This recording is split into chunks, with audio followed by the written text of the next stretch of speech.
উপস্থিত চলমান সভার যোগ্যতম সভাপতি, স্টেজি ওলামায়ে কেরাম, অতিথিবৃন্দ, আমার সামনে বসে থাকা দিনদার ইমানদার মুমিন ভাই সকল, দুয়ার কান্টারি মুরব্বী সমাজ, স্নেহের কচি কাঁচা, পর্দার অন্তরালে বসে থাকা মুমিনা সলেহা মা ও বোনেরা, প্রাণ প্রিয় ফুলবাড়ি সাগরদিঘি মুর্শিদাবাদবাসী, প্রশংসা করি সে আল্লাহর, যে আল্লাহ আমাদেরকে গভীর রাত পর্যন্ত বসে রেখে কোরআন এবং হাদিসের আলোচনা করার, আপনাদের শ্রবণ করার যিনি তৌফিক ইনায়াত করেছেন, সেই মহান মনিবের দরবারে শুকরিয়া আদায় করি। আমরা সকলেই একবার বলি আলহামদুলিল্লাহ।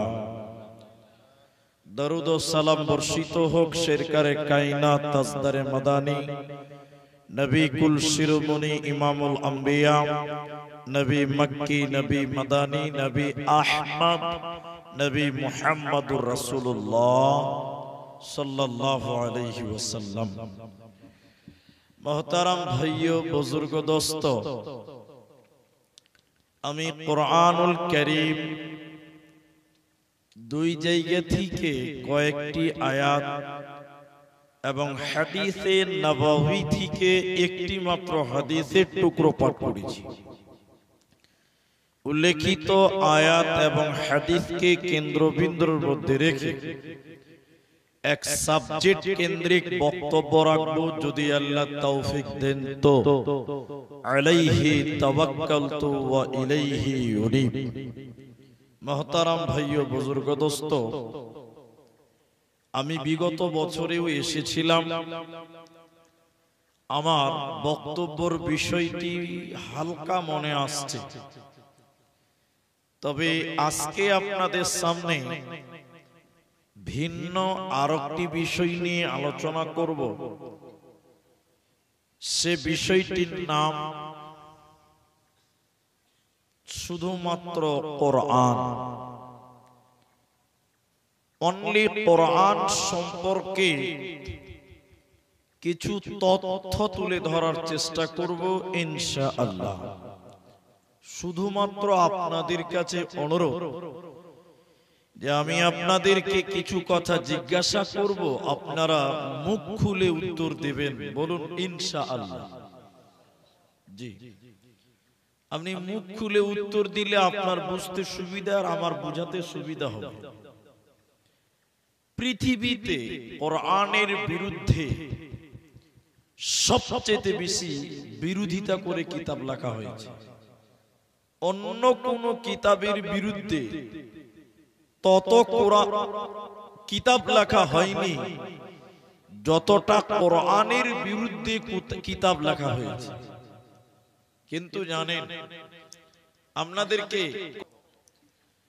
24 ঘন্টার বুকে আসমানের নিচে জমিনের উপরে সবচেয়ে বেশি যে কিতাবটা তেলাওয়াত করা হয়, ওই কিতাবের নাম কি? সবাই বলুন, কোরআন। কোরআনের এত তেলাওয়াত করা হয়, পৃথিবীতে দ্বিতীয় আর কোন কিতাব তত তেলাওয়াত করা হয় না। বলুন সুবহানাল্লাহ। এর নাম কোরআন। পৃথিবীতে বিভিন্ন মানুষ বিভিন্ন ভাবে কোরআনের বিরুদ্ধে কথা বলেছেন, কথা লিখেছেন, কিন্তু কেউ টিকতে পারে না কোরআনের কাছে। কারণ কোরআনকে হেফাজত করার দায়িত্ব স্বয়ং আল্লাহ নিয়েছেন। বলুন সুবহানাল্লাহ। আপনাকে বাস্তব কয়েকটি কথা বলবো। কেন? কারণ কোরআন নবীর উপরে নাজিল হয়েছে থেকে বেঈমানদের একটাই কারণ ছিল কোরআনের বিরুদ্ধে থাকার, যে কোরআনটা যে শুনে সেই ঈমান আনে, সেই ইসলাম কবুল করে, বলুন সুবহানাল্লাহ। আজকেও যদি কোন মানুষ সজ্ঞানে কোরআনকে পড়ে, নিজের বিবেক দিয়ে চিন্তা ভাবনা যদি করে, সেও ইসলাম কবুল করতে বাধ্য হবে। কারণ কোরআন যে শুনে, যে পড়ে, সেই ঈমান আনে। আরেকবার বলুন সুবহানাল্লাহ। কিন্তু আমরা মুসলমান, আমরা কোরআনের কিচ্ছু জানি না, কোরআনের অস্তিত্ব জানি না, কোরআনের হিস্টোরি জানি না, কোরআনের ইতিহাস জানি না, কোরআন আল্লাহ কেন দিয়েছেন সেটাও জানি না। অথচ আমরা নিজেদেরকে দাবি করি আমরা মুসলমান। কিন্তু কোরআনের জ্ঞান অর্জন করা, কোরআন সম্পর্কে জ্ঞান রাখা প্রতিটি মুসলিমের জন্য বাধ্যতামূলক ছিল, ফরজ ইবাদত ছিল। কিন্তু আমরা জানি না। চলুন আপনারা 10টা মিনিট ধৈর্য ধরবেন, কি উঠবেন না। চলুন প্রথমে কোরআনের পরিচয়, কোরআনের ইতিহাস, কোরআনের অস্তিত্ব কোরআনের কাছ থেকে জেনে নিব। যখন কোরআনকে কোনো প্রশ্ন করবেন, কোরআন নিজেই সেই প্রশ্নের উত্তর দেবে। বলবেন না সুবহানাল্লাহ। কোরআন কি জিজ্ঞাসা করেন, কোরআন তুমি পৃথিবীতে কোন জায়গায় এসেছিলে তুমি বলো। কোরআন উত্তর দিয়েছে। কোরআন বলছে লা উকসিমু বিহাযাল বালাদ। কোরআন বলছেন আমি দুইখানা শহর কেন্দ্রিক নাজিল হয়েছে। ওই দুইটি শহর বহরমপুর মালদা নয়, বহরমপুর কৃষ্ণনগর নয়। ওই দুইটি শহর কোরআনে স্থান পেয়েছে। কোন শহর? একটা মক্কা মুকাররমা, অপরটি মদিনা মুনাওয়ারা। কোরআনে যত সূরা নাজিল হয়েছে, কোনটা মক্কাতে, কোনটা মদিনাতে অবতীর্ণ করা হয়। কোরআনকে আবার জিজ্ঞাসা করেন, কোরআন তুমি বলো, তুমি কোন জায়গা থেকে তোমার আগমন হয়েছে তুমি বলো। কোরআন বলছে বাল হুয়া কুরআনুম মাজিদ ফি লাওহিম মাহফুজ। কোরআন বলছে আমি লাওহে মাহফুজ থেকে দীর্ঘ 23 বছর সময় আমি পৃথিবীতে এসেছি বান্দা। মক্কা মুকাররমা মদিনা মুনাওয়ারাতে এলাম। কোরআনকে আবার জিজ্ঞাসা করেন, কোরআন তুমি কখন এসেছো বলো। কোন দিনে তোমার আগমন হয়েছিল বলো। কোরআন বলছে শাহরু রমাদান আল্লাযী উনজিলা ফীহিল কোরআন। আমি রমজান মাসে আগমন হয়েছি বান্দা। আমি রমজান মাসে পৃথিবীতে আগমন হয়েছে। কোরআনকে আবার প্রশ্ন করেন, কোরআন রমজান মাসে কখন তুমি এসেছো বলো। কোরআন বলছে ইন্না আনজালনাহু ফী লাইলাতিল কদর। আমি রমজানের শেষের 10 বেজরের রাত্রিতে আমার আগমন হয়েছে। অতএব কোরআন রমজান মাসে এসেছে। লাইলাতুল কদর সবে কদরের রাত্রিতে কোরআনের আগমন হয়েছে। কোরআনকে আবার জিজ্ঞাসা করেন, কোরআন তুমি কেন এসেছো, তোমার আসার কারণটা তুমি বলো। কেন তোমার আগমন হয়েছে বলো। তোমার উদ্দেশ্য কি, তোমার টার্গেট কি, তুমি কেন, তুমি কিসের কারণে এলে তুমি বলো। কোরআন বলছে হুদাল লিন্নাস।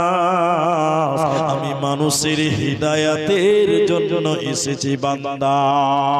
কোরআন বললেন হুদাল লিন্নাস, আমি মানুষকে রাস্তা দেখাবার জন্য, মানুষকে হিদায়াত দেওয়ার জন্য, হিদায়াতের নূর দেওয়ার জন্য আমার আগমন হয়েছে।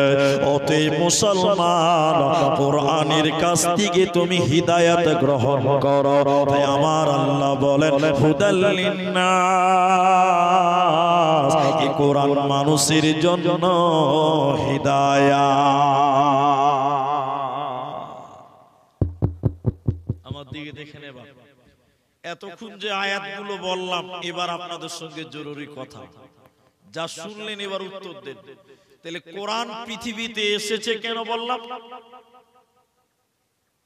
এমনিতেই মানুষের হিদায়াতের জন্য। সবাই বলুন, কোরআন এসেছে কেন? হিদায়াতের জন্য। সবাই বলবেন, তাহলে বুঝতে পারবেন। বিশ্ব নবী বলছেন, মানিত্তাবাআল হুদা বিগাইরিল কোরআন আদাল্লাহুল্লাহ। কোরআন বাদ দিয়ে পৃথিবীর কেউ যদি হিদায়াতের জন্য অন্য কোথাও যায়, ও হিদায়াত পাবে না, ও আরো পাপিষ্ট হবে, ও আরো গোমরাহ হবে। তাহলে হিদায়াত এক জায়গায় থেকে নিতে হবে, সেটার নাম কোরআন।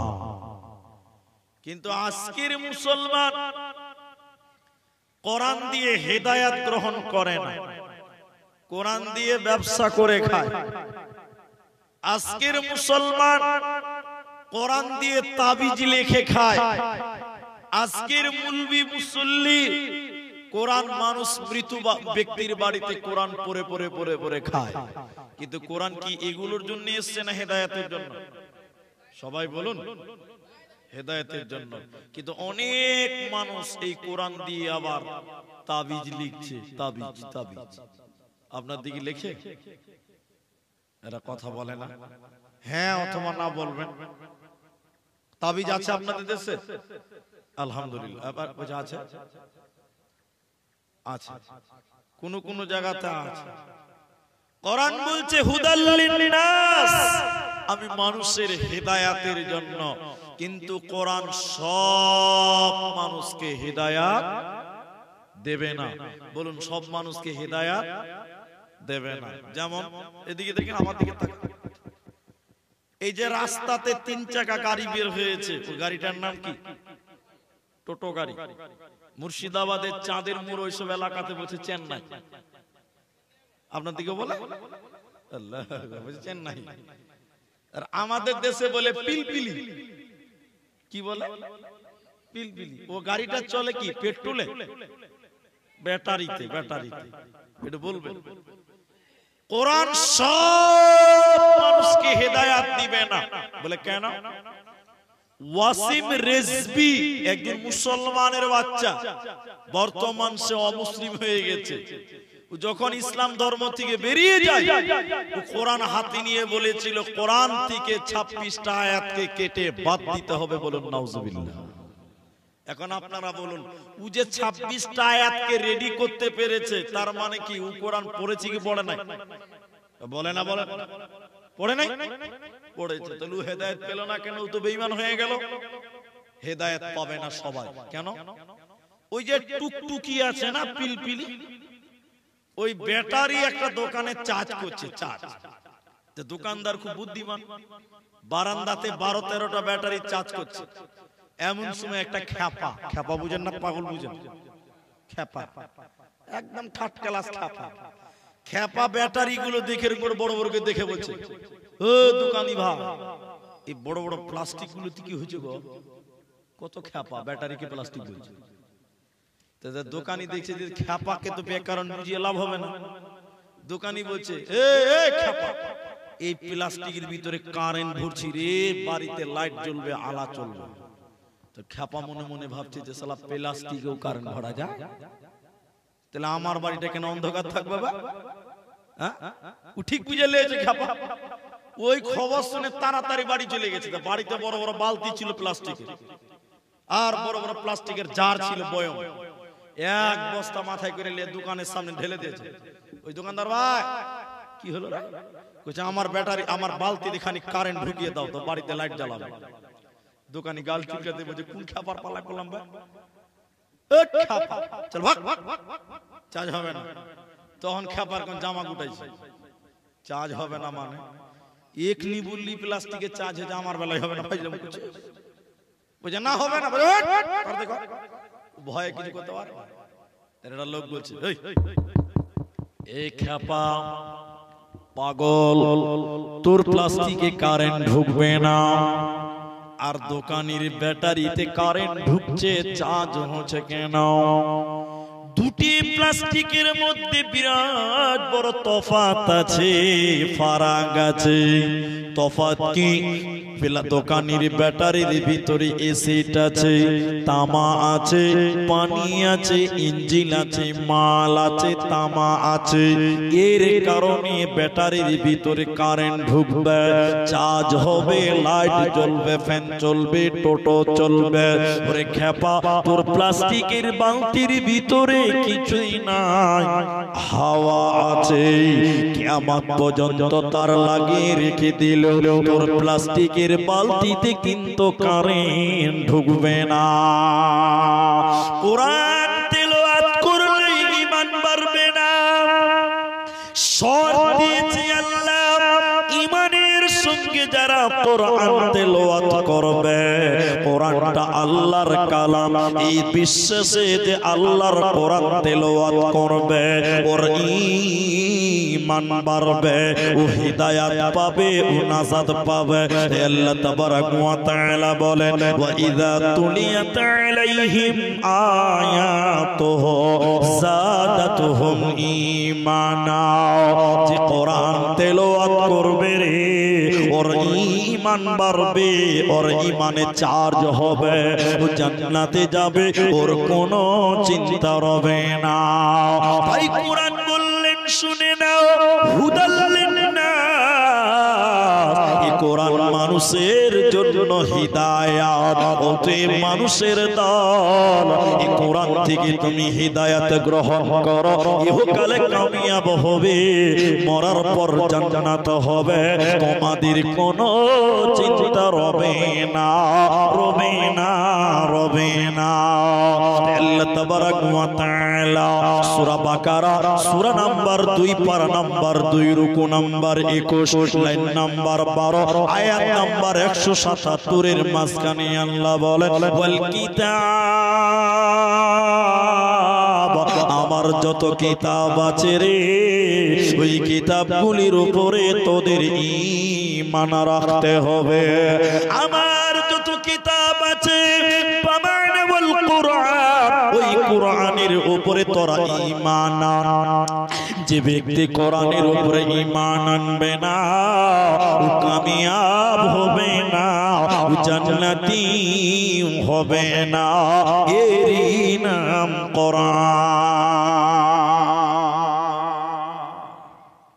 কোরআনটা দেন ভাই আমাকে, কোরআনটা দেন। এদিকে দেখেন, আমার দিকে দেখেন। এই কোরআনের উপরে ঈমান আনবেন কেন? কোরআন পড়বেন কেন? এদিকে দেখে থাকেন, আমি প্রশ্ন করব, উত্তর দেবেন, ভালো করে দেখেন। আচ্ছা আপনারা সবাই বলেন তো ভাই, এই কোরআনে কোনো ভুল আছে? এদিকে লোক আসতে বলছে, তার মানে ভুল আছে নাকি? তো জোরে বলুন, কোরআনে কোনো ভুল আছে না? তো এই কোরআনের উপরে ঈমানটা কেমন? মক্কার মুশরিকেরা, কাফেরেরা, ওরা কোরআনের ব্যাপারে সন্দেহ করেছিল। ওরা বলেছিল এই কোরআনটা আল্লাহর কালাম নয়, এটা নবী মুহাম্মদ বাড়িতে বসে বসে বানিয়েছে। বলুন নাউযুবিল্লাহ। তো এদিকে দেখেন, পৃথিবীতে কেউ কোরআন বানাতে পারবে? ওরা বলেছে না, এটা নবীজির কালাম, এটা আল্লাহর নয়। এই জন্য নবীকে তারা কবি বলেছিল, বলেছিলেন নবীজি কবি হয়ে গেছে। কবি না হলে এত সুন্দর কবিতা নবীজি বানাতে পারত না। তোরা বলছে নবী কবি হয়ে গেছে। কবি কি জানেন? এদিকে দেখেন, আমার সঙ্গে বলবেন একটু করে। হ্যাঁ, ইন্না আ'তাইনাকাল কাউসার। সার সার শেষে কি আছে? অক্ষরটা কি আছে? র। র শেষের অক্ষরটার নাম কি? র। দ্বিতীয় আয়াতটা শুনেন, ফসল্লি লিরাব্বিকা ওয়ানহার। শেষে কি আছে? সবাই বলুন র। 3 নম্বরে শুনেন ইন্না শানিআকা হুয়াল আবতার। শেষে কি আছে? পৃথিবীর কোন কবি এত সুন্দর মিলাতে পারবে না। বলুন সুবহানাল্লাহ।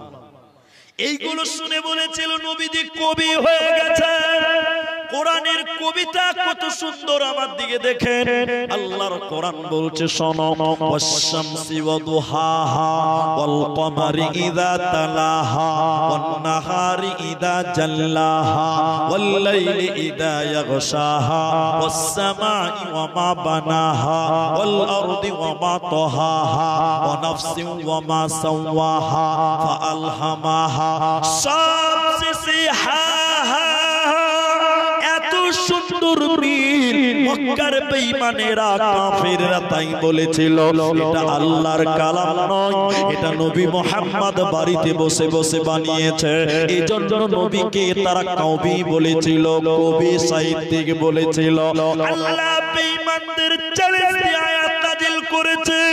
আল্লাহ তাদের জবাব দিয়ে আয়াত নাযিল করে বললেন, হে মুশরিকের দল, ওরে মুজরিমের দল, ও বেঈমানের দল, তোমরা শুনে নাও, যদি তোমরা দাবি করো এটা নবী বানিয়েছে, আমি আল্লাহ তোমাদেরকে চ্যালেঞ্জ দিলাম, বলো ইন কুনতুম ফি রাইবিম মিম্মা নাযালনা আলা আবদিনা ফাতু বিসূরাতিন মিন মিথলিহি ওয়াদউ শুহাদা। আল্লাহ বলেন বেঈমানেরা, তোমরা মানুষ, নবীও মানুষ, তোমরাও মানুষ, নবীও মানুষ, তোমরাও মানুষ, তোমরা যদি দাবি করো এই কোরআনটা নবীজি বানিয়েছে, তাহলে আমি আল্লাহ দাবি করছি শুনে নাও, তাহলে তোমরা মানুষ, তোমরা কেন নবীর মতন কোরআন বানাতে পারো না? 114টা সূরা বানাতে হবে না, 30 পারা কোরআন বানাতে হবে না। আল্লাহ তাবারাক ওয়া তাআলা ওদেরকে চ্যালেঞ্জ দিয়ে বললেন, বেঈমানের দল, একটা তোরা আয়াত বানিয়ে দেখা, পৃথিবীর কেউ কোরআন বানাতে পারেনি, ভবিষ্যতেও কেউ পারবে না, এরই নাম কোরআন। আল্লাহ তাবারাক ওয়া তাআলা বলেন, ওয়াল কিতাব বা মানা আমার কোরআন, এই কোরআনের উপরে তোদের ঈমান রাখতে হবে। এই কোরআন পড়লে নেকি পাওয়া যায়, এই কোরআন শুনলে নেকি পাওয়া যায়, এই কোরআনকে মেনে নিলে জান্নাতে পাওয়া যাবে রে, কোনো চিন্তা রবে না, রবে না, থাকবে না। এখন শুনেন, এদিকে দেখেন, তাহলে আরেকবার বলেন, এই কিতাবে কোনো সন্দেহ নেই। এবার আমার দিকে দেখেন, আরেকটা আগাই, কোরআন পড়লে নেকি হবে। কোরআন পড়লে কি হবে? এখানে খুব গুরুত্বপূর্ণ কথা এখন বলছি, সবাই বলেন। অনেক মুসলমানের বাড়ির সামনে লেখা থাকে 786, দেখেছেন কিনা? হ্যাঁ না বলেন, আছে না? অনেক মসজিদের গেটেও 786 লেখা আছে, আপনারা মনে হয় দেখেননি। আপনারা দেখেছেন তো? আমি জায়গার নাম বলে দিচ্ছি, একদম অপিন, পূর্ব বর্ধমান, এটা মাদ্রাসার জালসা। গ্রামের নামটা বলে দিচ্ছি, খড়দত্তপাড়া। গতবারের জালসার কথা বলছি। এত লাইট, সেই কালারিং লাইট, ওই আপনাদের মসজিদ পার হয়ে যাবে, এত দূর থেকে লাইটিং করা আছে। শুনেন, এদিকে ঘটনাটা খালি শুনেন। ওই গেটে লেখা, বড় করে লেখা আছে 786। তো বক্তারা খুব চালাক হয়, জানেন তো? আমি গাড়িতে যে ড্রাইভারকে বলছি, থামা তো দেখি কি লেখা আছে। 786 লেখা আছে, বাস চল। রাতের 1টার সময় স্টেজে দিয়েছিল। কটায়? স্টেজে উঠে সালাম দিয়ে বলছি, ভাই মানুষের শিক্ষার কোনো বয়স নাই, আছে মরা অবধি শিখতে পারে। জি ভাই। তো আমি বললাম যে আপনাদের জালসার গেটে 786 লেখা আছে, এটার মানে কি বলেন? একটা লোক আমাকে বলছে, আপনি প্রধান বক্তা, আপনি এটাও জানেন না? কুটকুটি মেরে দেয়। তা আমি বলছি, লে ভাই আমি জানি না, তো তুমি বলো না, জানবার দিয়েও তো বলবার দিকে এসছি। তখন বলছে যে, বলি সাহেব 786 মানে হলো বিসমিল্লাহির রহমানির রহিম। এটা বলে কি? আপনারা বলেন, শুনেন এটা? তো মুসলমানের গাড়িতে কেন 786 গো? বলছে 786 মানে হলো বিসমিল্লাহির রহমানির রহিম। আচ্ছা আপনারা একটু হ্যাঁ না বলেন, বিসমিল্লাহ কোরআনের আয়াত, এতে সন্দেহ আছে? কোরআনের আয়াত তো। ও বলছে না 786টাই বিসমিল্লাহ, তর্কের খাতিরে মেনে নিলাম বিসমিল্লাহ। কি করা হয় এটা বলবো? বললে ফের কালকে আপনার তাবিজ লিখতে শুরু করে দেবে। এটা বলে দিলে তাবিজ লিখতে পারবেন। মুলবিদের গুমর শেষ। বগদাদি কায়দা পড়েছেন তো? আল্লাহর 99 নাম আছে না, তার আগের পৃষ্ঠার শেষের দিকে দেখবেন ছোট করে আলিফ বাটি লেখা আছে, ছোট ছোট করে। আলিফের একটা অঙ্ক আছে, ধরেন আলিফ মানে 5, বা মানে 15, বা সিন মানে 20, এরকম প্রত্যেকটা অক্ষরে অঙ্ক দেওয়া আছে। এবার বিসমিল্লাহতে প্রথমে আছে বা, তারপরে সিন, তারপরে মিম, ওই প্রত্যেকটা অক্ষরে একটা একটা করে অঙ্ক আছে। অঙ্কগুলোকে যোগ করে দেখা গেল 786। ওই যে বিসমিল্লাহির রহমানির রহিম। আচ্ছা আপনারা বলেন, এই 786 বললে বিসমিল্লাহ হবে? সবাই বলেন হবে? আচ্ছা প্রশ্ন করছি, উত্তর চটপট। আপনারা যখন গরু জবাই করেন, মুরগি জবাই করেন, তখন কি বলেন? বিসমিল্লাহ আল্লাহু আকবার। এখন কেউ যদি বলে 786 আল্লাহু আকবার, কে কে খাবে? হাত তুলে। বিহার 786 বলে চালিয়ে দিয়েছি, খেলা তোর গুষ্টি মারি রে শালা, নাটক করছে আমার সামনে। তাহলে বলুন 786 কোন দিন বিসমিল্লাহ হবে? বলেন বলেন। আচ্ছা তর্কের খাতিরে তাও মেনে নিলাম যে হয়েই গেল, মেনে নেন, একবারে লিখে মেনে নিলাম। আচ্ছা বিসমিল্লাহ যদি 786 হয়, তাহলে সূরা ফাতিহারও একটা অঙ্ক হবে। এরা কথা বলে না, হবে না? তাহলে সূরা ইখলাসের একটা অঙ্ক হবে। আল্লাহু আকবার 786, 3,92,000 সূরা ফাতিহা চলছে। এবার সূরা ইখলাস 2572, 320, 320। নামাজ হবে?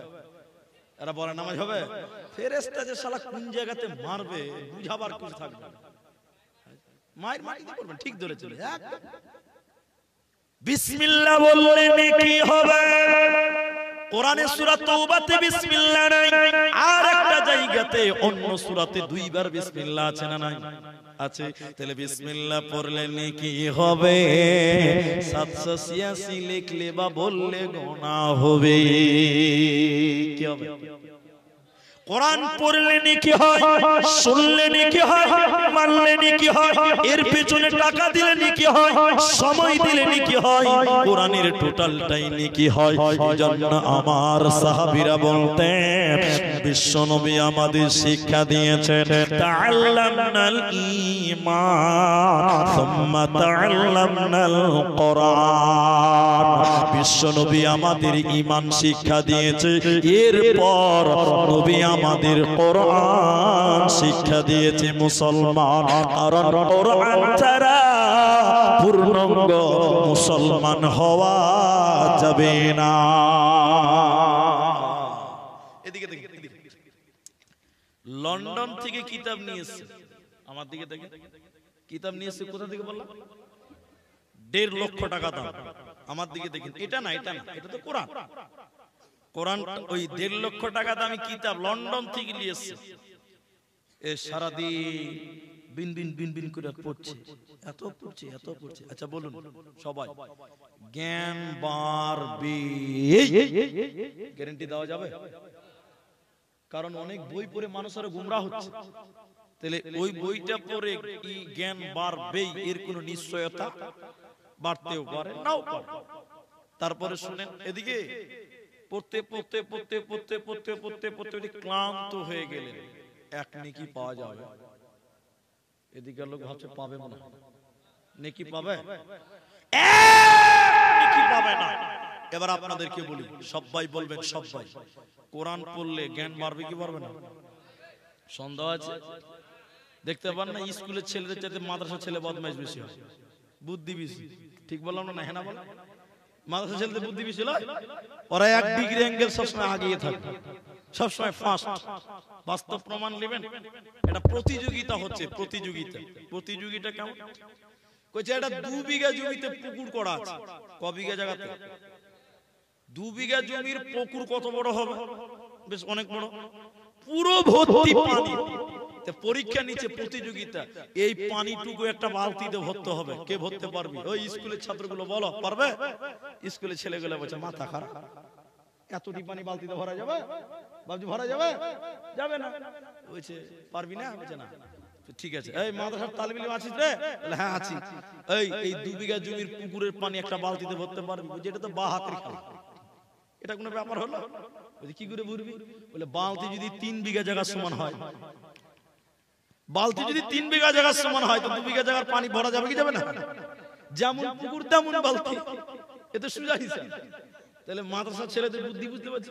তাহলে কোরআন পড়লে মানুষের জ্ঞান বাড়বে, এতে কারো কোনো ডাউট আছে? আর নেকি পাবে, নেকি বলুন হ্যাঁ। নবী বললেন শোনো, আলিফ লাম মিম 3টা হরফ যে ব্যক্তি পড়বে সঙ্গে সঙ্গে তার আমল নামাতে আল্লাহ 30টি নেকি আল্লাহ দিয়ে দিবে। অতএব কোরআনের প্রতিটি অক্ষরে অক্ষরে 10টা করে নেকি পাওয়া যাবে। এজন্য নবীজি বললেন তোমরা কোরআন তেলাওয়াত করো, ইহকালে কামিয়াব হবে, মরার পর জান্নাত হবে। বিশ্ব নবী বললেন শুনে নাও, কিয়ামতের দিন 2টি বিষয়ের সাক্ষী আল্লাহ গ্রহণ করবে, 2টি জিনিসের সাক্ষী আল্লাহ মঞ্জুর করবে। ওর ভিতরে একটার নাম কোরআন। কোরআন কিয়ামতের দিন বলবে আল্লাহ তোমার এই বান্দা আমি কোরআনের তেলাওয়াত করেছিল, আল্লাহ তুমি আমার সাক্ষী গ্রহণ করো। বিশ্ব নবী বলছেন আল্লাহ কোরআনের সাক্ষীকে গ্রহণ করবে আর এই লোককে ক্ষমা করে আল্লাহ জান্নাতে দিবে। এজন্য মুসলমান বেশি করে তোমরা কোরআন তেলাওয়াত করো, এই কোরআন তোমার সাক্ষী হয়ে যাবে, তোমার কোনো চিন্তা রবে না, রবে না, রবে না। এরই নাম কোরআন। চলেন, পৃথিবীতে বহুত মানুষ কোরআনের বিরুদ্ধে লেগেছে, শুরুতেই বলেছি, এখনো লাগছে। কি বলছেন, লাগে না? আসামে যেগুলো সরকারি মাদ্রাসা, আমাদের দেশের কথা বলছি, সব মাদ্রাসাকে তালা মেরে বন্ধ করে এখন সেগুলোকে স্কুল করে দেওয়া হলো। এই খবরগুলো হয়তো আপনারা পেপার পত্রিকায় দেখেছেন বা পড়েছেন। আজও অনেক মাদ্রাসা বুলডোজার দিয়ে ভেঙে দেওয়া হলো। আজও চলছে কোরআনের বিরুদ্ধে ষড়যন্ত্র। চলছে কি চলছে না বলেন? আপনারা জানেন আমাদের দেশে এনআরসি হয়েছে, এটাও জানেন আপনারা। কোরআনের সঙ্গে একটা সাদৃশ্য রেখে একটা কথা বলবো। আমি তৃণমূল বুঝি না, কংগ্রেস বুঝি না, সিপিএম বুঝি না, কিচ্ছু বুঝি না। আমি একটা সাদা মাথা মুরবি মানুষ। এদিকে দেখেন, আমার দিকে দেখেন, বাকি কারো দিকে তাকাবেন না। এনআরসি করার পেছনে একটা কারণ, গোপন তথ্য আপনাকে দিচ্ছি, আপনি দেখে নেবেন।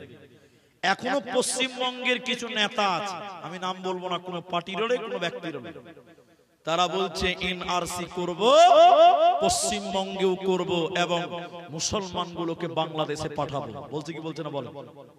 আপনারা মনে হয় ভয় করছেন নাকি? বলছে না, বলছে না? এখানে নাই, আপনার দেশে নাই নেতা। দ্বিতীয় নম্বর টার্গেট রেখেছে পশ্চিমবাংলাকে, আমাদের আসাম তো হয়ে গেছে। বলছে এনআরসি করব আর মুসলমানগুলোকে বাংলাদেশ তারবো। মুসলমান তোর বাপ, বাংলাদেশ তোর বাপের দেশ, হ্যাঁ? এমনি নিবে, নেবে না। যারা বলছে তাদেরকে একবার বলবেন, এদিকে দেখেন আসামের অবস্থাটা একবার দেখেলেন। আসামে এনআরসি তে 19 লক্ষ লোক বাদ গেছে। কত লোক? তো সবাই কি ডিটেনশন ক্যাম্পে আছে? না, কেন নাই? এতেও ভেজাল আছে, আপনি জানেন না? 19 লক্ষের মধ্যে মাত্র 4 থেকে 5 লাখ মুসলমান। আমি 5 লাখই মেনে নিলাম। 19 থেকে 5 গেলে কত থাকবে ভাই? 14 লাখ। আর 2 লাখ ইহুদি খ্রিস্টান ধরে নিলাম। 14 থেকে 2 বাদ গেলে কত থাকবে? 12। তাহলে মুসলমান মাত্র 5 লাখ বাদ গেছে ডিটেনশন ক্যাম্প ওয়ালা, আর ইহুদি খ্রিস্টান 2 লাখ। আর যারা বলছে এনআরসি করে মুসলমান তারবো, ওরা হলো 12 লাখ। বলুন নারায়ে তাকবীর। আমরা দেশে ছিলাম, আমরা আছি, আমরা থাকবো। এদেশ থেকে আমাদেরকে তাড়তে আমরা 5 লাখ, ওরা কতটি বললাম? 12 লাখ। হিসাব কোন দিয়ে গেল? উল্টো হয়ে গেল। এটা বললাম কেন?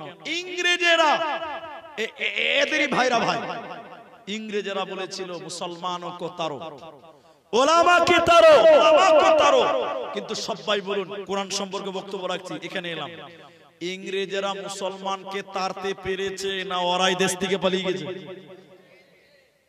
এরা বলে না কথা, ওরাই দেশ থেকে পালিয়ে গেছে। আজকে যারা এনআরসি করতে চাইছো শুনে নাও, আমরাই থাকবো, আমাদের কাগজ আছে, তোমরা কার বেটা, তোমাদের কাগজ রেডি করো, ঠিক কিনা জোরে বলে।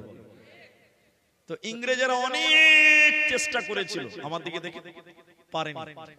শেষের বেলা ওরা একটা মিটিং করেছিল, আলোচনা করেছিল, মাশওয়ারা করেছিল যে মুসলমানদের সঙ্গে পারি না কেন। তখন কি বলেছিল দেখেন, তারা আলোচনা করে বলেছিল যতদিন মুসলমানের কাছে কোরআন থাকবে অতদিন মুসলমানদের সঙ্গে পারা, সবাই বলুন পারা। তখন তারা বলেছিল কোরআন কিনো, পুড়িয়ে দাও, জ্বালিয়ে দাও, ছারখার করে দাও, যেদিন একটাও কোরআন থাকবে না এমনিতেই মুসলমান কাবু হয়ে যাবে। এটা কি মেয়েদের মাদ্রাসা, ছেলেদের মাদ্রাসা? এদিকে দেখে, ওই ইংরেজদের একটা বেঈমান আমার মতো লম্বা পাঞ্জাবি আর লম্বা দাড়ি রেখে এই মাদ্রাসায় চলে এসেছে, ফুলবাড়ি মাদ্রাসা। এটা বুঝাবার জন্য বলছি, কোন মাদ্রাসা? ফুলবাড়ি মাদ্রাসা। আসলে কি মুলবি সাহেব না ডুপ্লিকেট? ও এসে এই মাদ্রাসার হেড মাওলানাকে বলছে, মুলি সাহেব। তো মুলি সাহেব বলছে কে রে? বলছে হুজুর আপনাদের মাদ্রাসায় কোরআন আছে। তো হেড মুলবি বলছে তোর মাথায় গোবর আছে, হ্যাঁ মাদ্রাসায় কোরআন থাকবে না? আপনারা কি বলছেন? ওর প্রশ্নতেই ধরা পড়ে গেছে। তো মুফতি সাহেব বলছে আছে। তো লোকটা বলছে যে কতটি আছে? মুফতি সাহেব বলে মেলাইটি আছে, তুমি কটা নিবে? বলছে সবটি লিব। তখন কোরআন বিরুদ্ধে আন্দোলন চলছে, তখনই মুফতি সাহেব বুঝে গেছে ডাল মে কুছ কালা। তখন মুফতি সাহেব বলছে থামো, কোরআন লিবে। হ্যাঁ, তিনটা ছেলেকে ডেকেছে, এই আব্দুর রহমান, এই আব্দুর রহিম, এই করে আব্দুল সত্তার। জি মুফতি সাহেব। আরে বাবা তোরা তো গোটা গোটা কোরআন মুখস্থ করেছিস, হাফেজরা কোরআন মুখস্থ করে। জি ভাই। বলছে রে আব্দুর রহমান, এই লোকটা কোরআন নেওয়ার জন্য এসেছে, বিদেশি মেহমান, তুমি তো একাই দিতে পারবে কিন্তু ক্লান্ত হয়ে যাবে, হিপিয়ে যাবে। আব্দুর রহমান তুমি 1 থেকে 10 পারা শুনিয়ে দাও। আব্দুর রহিম তুমি 11 থেকে 20 পারা শুনিয়ে দাও। রে আব্দুল সত্তার 21 থেকে 30 পারা শুনিয়ে দাও। যখনই এই তিনটা ছেলে বিসমিল্লাহ থেকে শুরু করে মিনাল জিন্নাতি ওয়ান নাস বলেছে, ওই বেঈমান দাঁড়িয়ে মাথায় হাত দিয়ে সঙ্গে সঙ্গে কালেমা পড়ে ঈমান এনে বলেছিল আমাদের আলোচনা হয়েছে কোরআন কিনো, পুড়িয়ে দাও, জ্বালিয়ে দাও। যখন মুসলমানদের কাছে কোরআন থাকবে না মুসলমান এমনিতেই কাবু হয়ে যাবে। কিন্তু আমি ঈমান আনলাম কোরআনের উপরে, আমি আল্লাহর কসম করে বলছি মুসলমানদের থেকে কোরআনকে আলাদা করা সম্ভব হবে না। সারা পৃথিবীতে আজকে লক্ষ লক্ষ কোটি কোটি বিলিয়ন মিলিয়ন কোরআনের হাফেজ আছে। এই কোরআনকে যদি পুড়িয়ে দেন, এই কোরআনকে যদি জ্বালিয়ে দাও মুসলমান, কোরআনকে মিটানো যাবে না, মুহূর্তে আরেকটি কোরআন তৈরি হয়ে যাবে। কারণ আল্লাহ তাবারাক ওয়া তাআলা বলেন ইন্না নাহনু নাযালনা যিকরা ওয়া ইন্না লাহু লাহাফিযুন। এই কোরআনকে আমি আল্লাহ নাযিল করেছি বান্দা, এই কোরআনকে আমি আল্লাহ নাযিল করেছি বান্দা, ওয়া ইন্না লাহু লাহাফিযুন। এই কোরআনের হেফাজতের দায়িত্ব শুধুমাত্র আমি আল্লাহ নিয়েছি। মুসলমান কোরআনকে মিটানো সম্ভব হবে না। তাই একজন আরবিক বিদ্বান, একজন আরবি কবি তিনি বলেছে, পৃথিবীর মানুষদের দিকে কোরআনকে তুলে ধরে বলেছিলেন, এই রকম কোরআনকে দেখিয়েছিলেন যে সবাই কোরআনটা দেখে নাও, এক নজর সবাই কোরআনটা দেখে নাও। সবার যখন কোরআনটা দেখা হলো তিনি কোরআনটা বন্ধ করে বলেছিলেন বলো বলো বলো কেমন দেখলে, কি দেখলে তুমি বলো। সবাই সেদিন বলেছিল সাদা কাগজে কালো কালিতে লেখা আছে, সাদা কাগজে কালো কালিতে লেখা আছে। তিনি বলেছিলেন বন্ধুরে এই কোরআনটা এই চক্ষু দিয়ে দেখলে হবে না, ঈমানের চক্ষু দিয়ে দেখো। এই কোরআনটা কোনো কাগজে নয়, এই কোরআনটা কোনো কালিতে নয় মুসলমান, এই কোরআন শহীদের রক্তের বিনিময়ে লেখা হয়েছে রে। এই কোরআনের জন্য কত মা বিধবা হয়েছে, কত বাচ্চা এতিম হয়েছে, কত বোন তার ভাইকে হারিয়েছে, কতজন তার আব্বাকে হারিয়েছে। অতএব কোরআনটা পৃথিবীতে এমনি আসেনি মুসলমান, এই কোরআনটা শহীদের রক্তের বিনিময়ে এসেছে। অতএব কোরআনকে মিটানো সম্ভব হবে না, হবে না, হবে না। যদি কোরআন হাদিস না মানি জীবনে কি হবে গো মৃত্যু পরে। যদি কোরআন হাদিস না মানি জীবনে কি হবে গো মৃত্যুর পরে। চার মাযহাবকে ফরজ নেছি, এক মাযহাবে আমল করেছি। কোরআন হাদিসের দিকে দেখিনি তো ফিরে কি হবে গো মৃত্যুর পরে, কি হবে গো মওতের পরে। যদি কোরআন হাদিস না মানি জীবনে কি হবে গো মওতের পরে, কি হবে গো মৃত্যুর পরে। এরই নাম কোরআন। এদিকে দেখি, যে শুনে সেই ঈমান আনে। এই জন্য আরেকবার বলুন সুবহানাল্লাহ। এজন্য কোরআনে আছে কাফেররা বলতেন ওয়াকালাল্লাযিনা কাফারু। এই ভাই যারা আমার দিকে টেনশন হন, ওয়াকালাল্লাযিনা কাফারু, আর তারা বলতেন কাফেররা, কাফেররা কি বলতো? লা তাসমাউ, সব শুনবে, সব শুনতে দেওয়া যাবে, কিন্তু কোরআন শুনতে দেওয়া কেন জানেন? কেন কেন জানেন? যে কোরআন শুনে সেই ঈমান আনে। বলবেন না সুবহানাল্লাহ? কিন্তু কোরআনের এমনই একটা জাদু আছে, কোরআনের এমনই একটা মহব্বত আছে, কোরআন বেঈমানেরাও শুনতো। কি বলছেন? শুনতো না? একটু দেখাই, একটু দেখাই, আপনারা আমার দিকে দেখেন। উতবা, সাইবা, আবু জেহেল, উমাইয়া, যারা কাফের বেঈমান, আমার দিকে ভালো করে লক্ষ্য করুন, একদম তাকান। নবীজি বাড়িতে রাতের বেলায় কোরআন পড়তেন, রাতের বেলা। আর ওই বেঈমানেরা কারা? উমাইয়া, উতবা, সাইবা, আবু জাহাল যারা ছিল, ওরা নবীর বাড়ির পেছনে পেছনে দাঁড়িয়ে দাঁড়িয়ে কোরআন শুনতেন। বলুন সুবহানাল্লাহ। তো ওরা একদিন বলছে, এই আমরাই তো কোরআন শুনছি রে, তো আমরা যদি শুনি তো লোককে বাধা দেওয়া যাবে, তো কি করবি রে? তো বলছে, দেখ কাল থেকে আর কোরআন টোরআন শুনতে আসিস না রে ভাই, কাল থেকে আর কোরআন শুনতে আসিস না, কারণ আমরা যদি শুনি তো লোক কি করে মানা করবি। এটাও ঠিক, ঠিক আছে। এই উমাইয়া কি বলছো? কালকে আসবি না? ঠিক আছে আসবি না। উতবা আসবি না, আবু জেহেল আসবি না, ইও আসবি না। পরের দিন যখন রাত হয়েছে, ভালো করে শুনুন, উমাইয়া মনে মনে ভাবছে ওরা তিনজন বলেছে আসবে না, আমি একলাই যদি যাই তো ওরা কে জানতে পারবে? ওরা তো জানতেই পারবে না। তাহলে আমি আজকে যাই, একদম কলিজা ঠান্ডা করে নবীর মুখে কোরআনটা শুনবো। বলবেন সুবহানাল্লাহ। উমাইয়া এই নিয়তে রাসূলের বাড়ির পেছনে গেল। উতবা বলছে ওরা তিনজন বলেছে আসবে না, তাহলে আমি একাই শুনবো, আজকে কোনো ডিস্টার্ব নাই। আবু জেহেল ও ভাবছে এটাই, যে ওরা তিনজন আসবে না, আমি একাই শুনবো। আল্লাহর এই তিন বান্দা চার বান্দা রাসূলের বাড়ির পেছনে যখন জমা হয়ে, তুই কেন এলি রে? তুই কেন এসেছিস রে?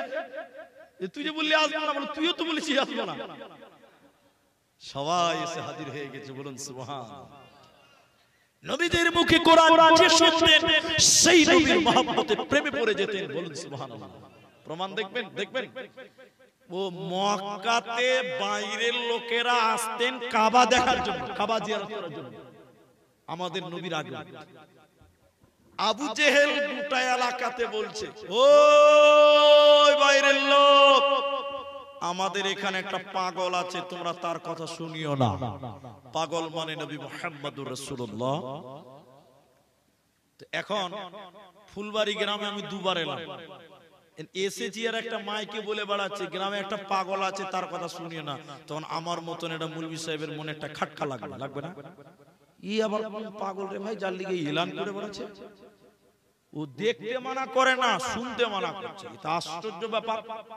তো কিছু কিছু লোক খুব চালাক বলছে, আরে এটা কোন পাগল যার জন্য প্রচার করা হচ্ছে? আসলে নবীকে কেউ চিনতো না, ওরাই আরো প্রচার করে ফেমাস বানিয়ে দিয়েছে। বুঝতে পারছেন? তখন কিছু কিছু লোক বুঝে, চল, শুনতে মানা করেছে, দেখতে তো মানা করে না, চল পাগলটাকে দেখবো, শুনবো না। একটা লোক বলছে, কি করে দেখবি আর শুনবি না রে? বলছে সুজা হিসাব, কানে আঙুল ভরে দে, দেখতে পাবি, শুনতে পাবি। সহজ ব্যাকরণ। তাই নাকি? বলে চ। এবার বেশ কিছু লোক আমার দিকে দেখেন, কানে আঙ্গুল ভরে দিয়েছে। রাসূলুল্লাহ কাবার সামনে হাকিমের পাথরে হেলান দিয়ে কোন মুহাদ্দিস লিখছেন সূরা কাহফ, কোন মুহাদ্দিস বলছেন সূরা রহমান তেলাওয়াত করছিলেন। এদিকে দেখেন নবীজি কাবার সামনে হাকিমের পাথরে হেলান দিয়ে কোরআন তেলাওয়াত করছে। বেঈমান যারা বাইরে থেকে এসেছিল কান বন্ধ করে নবীজির চেহারা যখন দেখলেন, সুবহানাল্লাহ, নবীজির চেহারা দেখে বলেছিলেন, এটা কোনদিন পাগল হতে পারে না, পাগল কোনদিন এত সুন্দর হবে না, পাগলকে দেখলে চেনা যাবে তার চেহারা। সঙ্গে সঙ্গে তারা কান থেকে আঙুল সরিয়ে নিল। নবীজির মুখে যখন কোরআন শুনল, কোরআনের প্রেমে পড়ে গেল। নবীজির সামনে বসে বসে কোরআন পড়লো, কোরআন শুনল। এরপর নবীজির হাতে হাত রেখে ওরা কালেমা পড়ে তারা ঈমান এনেছিল, মুসলমান। এজন্য আল্লাহ কোরআনে বলেছেন, হুদাল লিন্নাস, এই কোরআনটা মানুষের জন্য হিদায়াত। অতএব কোরআন থেকে তোমরা হিদায়াত গ্রহণ করো। নারায়ে তাকবীর। লজ্জা পাবেন না, আমি একটা প্রমাণ করব, কেউ লজ্জা পাবেন না। আমি আপনাকে অপমান করিনি, আল্লাহর কসম। কে কে কোরআন পড়তে পারেন হাত তুলে, হাত তুলবেন যারা কোরআন পড়তে পারেন। বাস নামাইতে কে বলেছে? আমি তুলতে বলেছি। হুট করে নামিয়ে দিচ্ছে, একদম 5G স্পিডে চলছে নাকি ভাই? বাস নামা। তাহলে অল্প কিছু লোক কোরআন পড়তে পারে, বেশিরভাগ মানুষই পারেন না। লজ্জা পাবেন না, আমার এই কথাটা না শুনে উঠবেন না। এই কথাটা শুনবেন, তারপরে পেশাব লাগলে করতে যাবেন, তার আগে পেশাব করতেও যাবেন।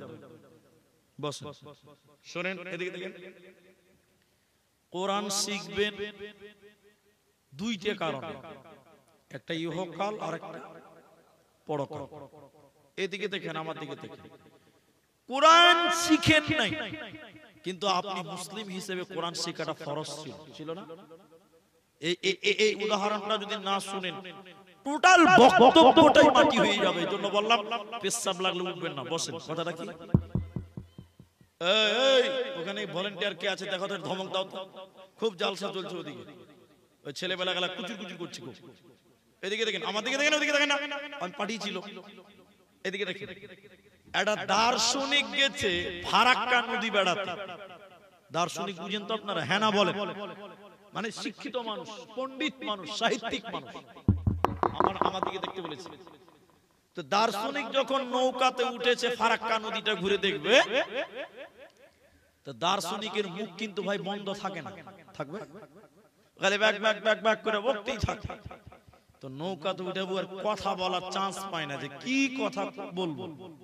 তার মাঝিকে বলছে, মাঝি ভাই। তো মাঝি বলছে, জি ভাই। তো দার্শনিক কি বলছে? চন্দ্র কেন ছোট বড় হয়, চাঁদ কেন ছোট বড় হয়? মাঝি তখন বলছে, আমি কোনোদিন লেখাপড়া করিনি ভাই, আমি মাদ্রাসায় যাইনি, মসজিদেও যাইনি। একটা গেল। তখন দার্শনিক আহ আহ আহ আহ মজা নিচ্ছে। কি নিচ্ছে? এরপরে বলছে, মাঝি তোর জীবন তো 4 আনাই নিচ্ছে। মানুষের জীবন কয় আনা? 16 আনা। কয় আনা? তো বলছে তোর জীবনটা 4 আনাই নিচ্ছে, থাকলো কত বড়। ফের খানিকক্ষণ পর বলছে, মাঝি ভূগোল বুঝো? ভূগোল ভূগোল ভূগোল বুঝো? মাঝি তখন বলছে, আমাকে ওগুলো বলিয়েন না, আমি কোনদিন স্কুল কলেজ মাদ্রাসা মক্তব কিচ্ছুতে যাইনি। তখন ও দার্শনিক আহ আহ আহ আহ আহ আহ একদম কলজা ঠান্ডা করে হেসে নিয়ে বলছে, মাঝি রে তোর জীবনটা 8 আনায় নিচে। তাহলে 12 থেকে 8 গেলে কত থাকবে? 16 থেকে 8 গেলে থাকলো কত? 8 আনা আছে। ফের খানিকক্ষণ পর মাঝি বলছে, মাঝিকে বলছে দার্শনিক, মাঝি রে ইতিহাস বুঝো? ইতিহাস? তখন মাঝি বলছে, এবার মনে হয় বুঝে নিয়েছি। বলে কেন? বলে আমি শ্বশুর বাড়ি গিয়েছিলাম, আমার শাশুড়ি মামাকে রাজহাঁস খিলিয়েছিল, ওইটাই কি ইতিহাস? তখন হাসতে হাসতে বলছে, তোর জীবনটা 12 আনাই নিচে, থাকলো কত? সবাই বলুন। মাঝি তো মূর্খ মানুষ, মুখ কালো করে আছে, তো খুব মজা লিছিল। নদীর উপরে একদম ফারাক্কা নদীর মাঝখানে নৌকা চলে গেছে, এর সময় কালো মেঘ ঝড়, নদীর পানি খালি থাই। ইংরেজি ড্যান্স করছে নদীর পানি, খালি এরকম ড্যান্স করছে। নৌকা ট্রাক করছে, মানে ডুবে ডুবে অবস্থা, কালো বিজলি চমকাচ্ছে। এতক্ষণ দার্শনিক খুব হাসছিল। দার্শনিকের মুখখানটা কালো এতখানি হয়ে গেছে। দার্শনিক এবার মাঝিকে কানে কানে দিয়ে বলছে, মাঝি নৌকা ডুববে নাকি ভাই? মাঝি তখন বলছে, ভূগোল জানো, ইতিহাস জানো, সায়েন্স জানো, বিজ্ঞান জানো, কমার্স জানো, আর্টস জানো, ভূগোল জানো, সবই তো জানো বন্ধু, সাঁতার জানো বাবু? সাঁতার জানো? মাঝি রঙের মাথা হিলাইছে, রঙের মাথা হিলাইছে। মূর্খ মাঝি বলে বাবু এখন কেন কাবু? টুক করে নৌকাটা ডুবে গেছে। টুক করে নৌকা যেই ডুবে গেছে, মাঝি তো আর দাদুর কাছ থেকে শিখেছে সাঁতার কাটা। ও ঝড়ের মধ্যে সাঁতার কাটতে কাটে বাবলার ডালটা ধরে, দেখছি প্যাসেঞ্জারের খবর নেই, টাকাটা দিলেই না, দেখছে বিনা ভিসা পাসপোর্টে বাংলাদেশ ঢুকছে। বন্ধুরে আমার, দুনিয়াতে ইংরেজি জানো, বিজ্ঞান জানো, আর্টস জানো, কমার্স জানো, সায়েন্স জানো, ভূগোল জানো, আর কিছু জানো, যেদিন কিয়ামতের ঝড় উঠবে ফেরেশতা বলবে কোরআন জানো বাবু? যারা কোরআন জানে না সেদিন বাঁচার উপায় রবে না, এরই নাম কোরআন। কোরআন শিক্ষার গুরুত্ব কত? আল্লাহ কোরআনে বলেছেন, আকিমিস সালাতা লিদুলুকিস শামসি ইলা ওয়াসাকিল লাইল ওয়া কুরআনাল ফাজর ইন্না কুরআনাল ফাজরি কানা মাশকানাত মাশহুদা। যে ব্যক্তি 5 ওয়াক্তের নামাজ কায়েম করে, সকাল সন্ধ্যা কোরআন তেলাওয়াত করে, আল্লাহ কোরআনে বললেন কিয়ামতের দিন এই কোরআন তার জন্য সাক্ষী হবে, এই কোরআন তার জন্য সুপারিশ করবে রে। অতএব কোরআনকে তোমরা তেলাওয়াত করো, এই কোরআনকে তোমরা রক্ষা করো, ইহকালে কামিয়াব হবে, মরার পর জান্নাতে হবে, কোনো চিন্তা রবে না, রবে না, রবে না। আর একটা জিনিস দেখাবো।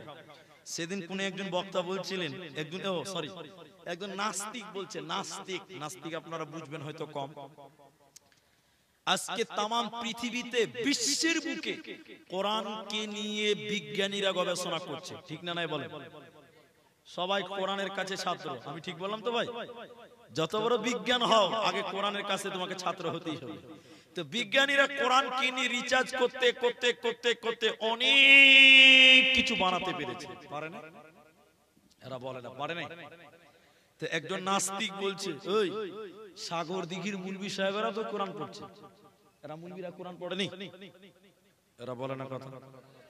তো নাস্তিক বলছে যে বিজ্ঞানীরা কোরআন থেকে গবেষণা করে করে করে করে করে করে এত কিছু বানাতে পারলো, তো মুলবিরা কি কোরআনটা বুঝতে পারলো না নাকি? ওরাও তো কোরআন পড়ছে, তো ওরা যা বানাতে পারলো না? কথা বুঝতে পারছি? ও দাবিটা দেখেন কত সলান, যে মুলবিরাও তো কোরআন পড়ছে, তাহলে ওরা কেন বানাতে পারলো না? তাহলে ও বলতে চাইছে মুলবিরা কোরআনটা বুঝতে পারে না। আমার কথা বুঝতে অসুবিধা হলো আপনাদের? এখন আপনাকে উদাহরণ দিলে বুঝতে পারেন। টাকা, টাকা চা করার জন্য পৃথিবীতে কি এসছে? কাগজ। কাগজ দিয়ে আগুন ধরা যাবে। একজন বলছে না, আমি চা কাগজ দিয়ে চা করব না, আমি টাকা দিয়ে কাগজে আগুন ধরিয়ে চা করে খাবো। তো টাকাতে আগুন ধরিয়ে চা গরম করে খেচার বলছে, আবে কি মজা হবে। কিন্তু আপনারা বলেন টাকা চা করার লিগে এসছে না কাগজ এসছে? বলছে না, আমি টাকা দিয়ে চা করব। করলে করা যাবে। কোরআনটাতে বিজ্ঞানিক তথ্য নাই তা না, আছে, কিন্তু কোরআন বিজ্ঞানিক তথ্যের জন্য আছে। টাকা দিয়েও চা করা যাবে, কিন্তু চা করার লিগে টাকা লয়, চা করার জন্য লকড়ি আছে, কাগজ আছে, ঠিক না নাই বলেন? তো কোরআনটাও বিজ্ঞানিক তথ্য আছে, কিন্তু কোরআনটা বিজ্ঞানিক তথ্যের জন্য নয়। ওরা বলছে বিজ্ঞানীরা কোরআন গবেষণা করে এত কিছু বানাতে পারলো, এই মুলবিগুলোতে সকাল বিকেল কোরআন পড়ছে, তো এরা কেন বানাতে পারলো না? আসলে মুলবিরা কোরআনটা বুঝতেই পারে না। এবার আপনারা সবাই আমার সঙ্গে বলেন, এই কোরআনটা যার উপরে নাজিল হয়েছিলেন তিনি হলেন নবী মুহাম্মদুর রাসূলুল্লাহ। তিনি কোরআনটা যতটা বুঝেছিলেন, তিনার মতন বুঝনেওয়ালা পৃথিবীতে আর কেউ হতে পারে? সবাই বল পারে? তিনি যেটা বুঝেছিলেন ওটাই ঠিক। আমি আব্দুর রহমানের বুঝের ভুল আছে, উনাদের মতন মুলবিদের ভুল হতে পারে, কিন্তু আমার নবী যেটা কোরআনে বুঝেছিলেন তিনার বুঝের কোনো ভুল ছিল না। তো নবীজি এত বুঝেছিলেন, এই আমার নবী কোরআন দিয়ে একটা সাইকেল বানাতে পেরেছিলেন। এরা বলে একটা সুই বানিয়েছিল, সুই, সুই মেড ইন সুই নবী মোহাম্মদ, এরকম কিছু আছে। তো এরা যে বলছে যে বিজ্ঞানীরা এটা বানালো ওটা বানালো, বিজ্ঞানীরা কোরআন বুঝলো, মুলবিরা বানাতে পারলো না, মানে মুলবিরা বুঝলো না। আমার নবীও তো বানাতে পারে না, তাহলে কি আমার নবীও কোরআন বুঝেনি? নাউজুবিল্লাহ বলো। নবীজি বুঝেছেন, আসলে ওরা টাকা দিয়ে চা করতে চাইছে। নবী কোরআন দিয়ে বানিয়েছেন শুনে নাও।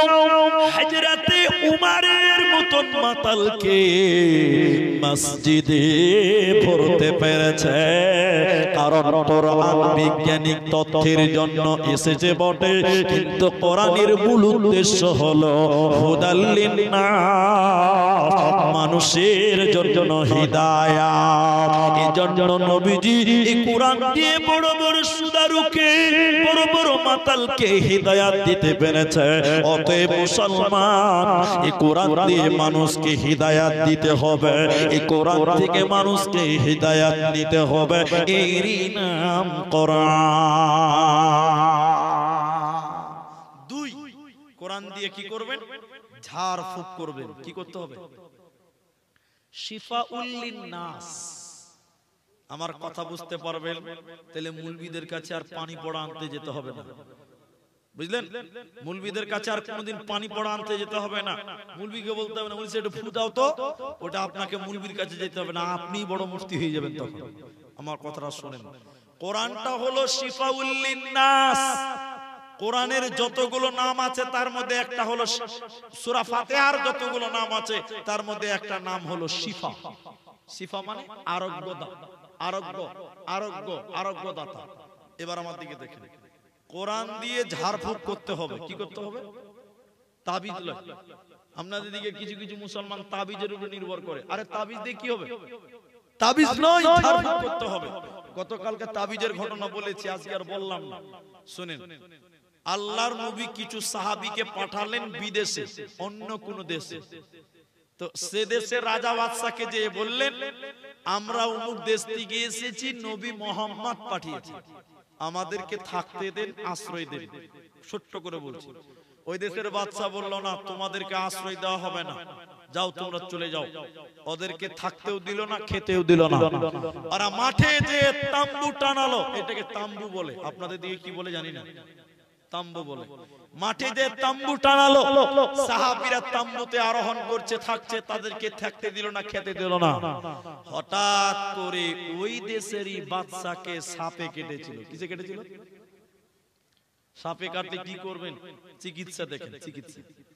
এবার এই সাপে কাটা বাদশাকে ভালো করবে ডাক্তার ফাক্তার সব ফেল পারেন। এখন ওই রাজারই প্রজা এই সাহাবীদেরকে মাঠে তাম্বু টেনেছে, এদেরকে এসে বলছে, এই ভাইরা, তোমাদের মধ্যে কেউ কবিরাজ আছো? কবিরাজ কেন? বলে আমাদের বাদশাকে সাপে কেটেছে, কিছু করতে পারবে? একজন সাহাবী বলছে, আমি পারবো, ভালো করে দিব, কিন্তু শর্ত আছে। শর্ত কি? বলছে 100টা ছাগল লাগবে। কটা লাগবে? এরা বলে না কথা, কটা লাগবে? ওই যে কে বলেছিল না, কে বলেছে দিনের কাজ করে টাকা নেওয়া যাবে না, এ দেখেন দলিল দেখেন। কটা ছাগল নিব? কাজ করেনি, আগে কনফার্ম হয়ে গেল 100টা কি নিব? আরে যা নিবি তাই দাও হবে, আগে রাজাকে ভালো কর। যে কি করলো এদিকে দেখেন, একজন সাহাবী যে এরকম ফু দিল। কি বললো এটা পরে বলছি। সাপের বিষের ব্যথা নেমে গেল, ভালো হয়ে গেল। বলুন সুবহানাল্লাহ। এবারে 100টা ছাগল দিয়েছে। সাহাবীরা বলছে, রে খাওয়াটা ঠিক হবে? ফতোয়া তুলিতে হবে, নিজেরা মুফতি হলে হবে? মুহাম্মদ সাল্লাল্লাহু আলাইহি ওয়াসাল্লামকে বলতে হবে। এরা বেশ কিছুদিন পর নবীজির কাছে গেলেন, আপন দেশে। যে কুলে বললেন এরকম ঘটনা, ও দেশের বাদশাকে সাপে কেটেছিল, আমি ভালো করে দিয়েছি, বিনিময় 100টা ছাগল নিয়েছি। নবী গো, এই ছাগলগুলো খাওয়া আমাদের জন্য ঠিক হলো না ভুল হবে বলে? নবী বলছেন, খাবে তো বটে, ছাগলগুলো আছে না, খেয়ে লেছো? বলে আছে।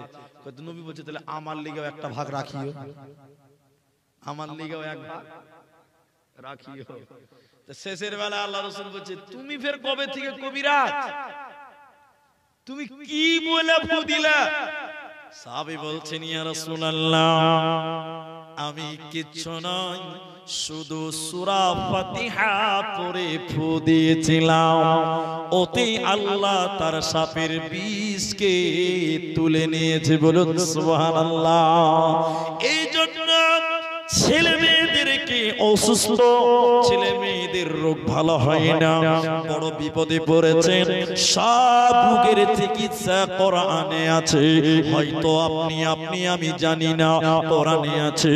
আপনি বড় বিপদগ্রস্ত, আপনি বলেন লা ইলাহা ইল্লা আনতা সুবহানাকা ইন্নী কুনতু মিনাল যালিমিন। 360টা রোগ ভালো হয়ে যাবে শুধুমাত্র সূরা ফাতিহা পড়ে ফু দিলে। কয়টা রোগ ভালো হবে? 380টা রোগ ভালো হবে শুধু সূরা ফাতিহা পড়ে যদি ফু দিতে পারেন। তাহলে কোরআনটা ইহকালে কামিয়াব, আর কোরআনটা পরকালে মুক্তি, পরকালে নাজাত। এজন্য মুসলমান, কোরআনকে তুমি তেলাওয়াত করো, কোরআনের শিক্ষা অর্জন করো। যারা কোরআন পড়তে পারেন না, যারা কোরআন জানেন না, ওদের জন্য একটা অফার নবীজি দিয়েছেন, শুনে নাও। যারা কোরআন পড়তে পারেন না, এইটুকু শুনে নিন, আপনার কাজে লাগবে। নবীজি বলছেন, কেউ যদি 3 বার সূরা ইখলাস পাঠ করে, কয়বার? এবার আমার সঙ্গে বলেন, কুল হুয়াল্লাহু আহাদ আল্লাহুস সামাদ লাম ইয়ালিদ ওয়া লাম ইউলাদ ওয়া লাম ইয়াকুল লাহু কুফুয়ান আহাদ। বিশ্ব নবী বলেছেন, শুনে নাও, কেউ যদি 3 বার এই সূরা পাঠ করে গোটা কোরআন খতম করলে যে নেকি হয়, ওই নেকি তার আমলনামায় দেওয়া হবে। বলুন সুবহানাল্লাহ। আপনি কিছু জানেন না, সামনে রমজান মাস, 26 দিন 27 দিন পরে আপনি সূরা ইখলাস ঘন ঘন ঘন ঘন পাঠ করবেন, আল্লাহ কোরআন তেলাওয়াতের নেকি দিবে, বলুন সুবহানাল্লাহ। এটাও জানেন না যারা কোরআন পড়ছে, এই এই এই ওদের সামনে যে বলবেন ভাই একটু কোরআন পড়েন, আমি একটু শুনতে চাই। কোরআন পড়লে যে নেকি হয়, কোরআন শুনলেও একই নেকি আল্লাহ আমলনামায় দিবে, বলুন সুবহানাল্লাহ। আপনি কোরআন পড়তে পারেন না, মসজিদে যান শুক্রবার দিন, আপনি এই রমজান মাসে মসজিদে যাবেন, মুসল্লিদের কাছে বসবেন, ইমাম সাহেবের ঘরে বসবেন, যারা কোরআন তেলাওয়াত করছে ওদের কাছে বসবেন। আল্লাহ নবী বলছেন কোরআন শুনবেন, তাতেও আল্লাহ নেকি আপনাকে দেবে, বলুন সুবহানাল্লাহ। ভাইজান, এইখানে যেটি মানুষ আছেন আপনাদের সঙ্গে জরুরি কথা, এটা একটা কথা, কোরআন শিক্ষার গুরুত্বটা কত। এদিকে এদিকে এদিকে আপনারা ধৈর্য হারা হবেন না। যেটি মানুষ আপনারা এখানে আছেন, এদিকে দেখেন 12:30 বাজে, কটা বাজে? 2 মিনিট কম আছে, 12:30 বাজতে 2 মিনিট কম আছে। এখনো মাশাআল্লাহ অনেক মানুষ আছে। আগামী বছর যদি দাওয়াত দেন, অগ্রিম বলে দিচ্ছি ভাই 12টাতে জালসা শেষ করবেন, তাইলে ভালোভাবে আসবো, নাই তো হয়তো আর আসা যাওয়া বন্ধ করতে হবে। আমরা 12টার পর জালসা করব না বলে মনে মনে প্রতিজ্ঞাবদ্ধ হচ্ছি, কারণ 12টার পর মানুষের মোমেন্ট ঠিক থাকে না। ফজরের নামাজের 12 বাজবে, বক্তারও 12 বাজবে, আর কমিটির তক্তা বানিয়ে দিবে আল্লাহ। এই জন্য যদি ফজরের নামাজ জালসার কারণে চলে যায়, বক্তা আর শ্রোতা আর কমিটি সবাইকে আল্লাহ একদম তক্তা বানিয়ে দিবে। এই জন্য আগামীতে 12টা অবধি জালসা করার চেষ্টা করবেন, বলুন ইনশাআল্লাহ। সে আধা ঘন্টা এদিক ওদিক হতে পারে, ওটা ব্যতিক্রম, কিন্তু রাত 2-3টা অবধি জালসা করতে হবে না। যেটা আমি বলছি, এখন 12:30 বাজতে 1 মিনিট 2 মিনিট বাকি আছে। আপনারা আপনারা আপনারা আপনারা 1টা অবধি বসবেন, আমি 1টা অবধি আপনাদের কাছে থাকবো। আপনারা তার আগে আর কেউ উঠবেন না, মাত্র আধা ঘন্টা টাইম আপনারা বসবেন, আর কেউ উঠবেন না। বলুন একবার ইনশাআল্লাহ। একবার হাত তুলেন, একবার হাত তুলেন, বলুন নারায়ে তাকবীর। আধা ঘন্টা আগে উঠবো না, বলুন ইনশাআল্লাহ। বসেন বসেন বসেন বসেন, পেশাব লাগলে উঠবেন না ইনশাআল্লাহ। সুগারের রোগী হয়েছে, মরে যাবে। তাহলে শুনেন একটা মজার গল্প শোনাই, 1 মিনিটও লাগবে না। এদিকে পূর্ণিয়া বিহার আছে, বুঝলেন? বিহার একটা জেলা আছে পূর্ণিয়া, ওতে জালসাতে গেছি। 1টার সময় একটা বক্তাকে উঠিয়েছে। কটার সময়? রাত 1টায়। ওর মিজাজ এমনিতেই খারাপ, রাত 1টার সময় বক্তা উঠায়। 1টার সময় উঠেছে। এদিকে দেখেন, একটা 17-18 বছরের চ্যাংরা বক্তা স্টেজে বসে আর উঠছে। তখন বক্তা বলছে, এই লড়কা কাহা যা রহি হ্যায়? তো ছেলেটা বলছে, মুফতি সাহেব। এটা মানে জানে পেশাব করবে, পেশাব।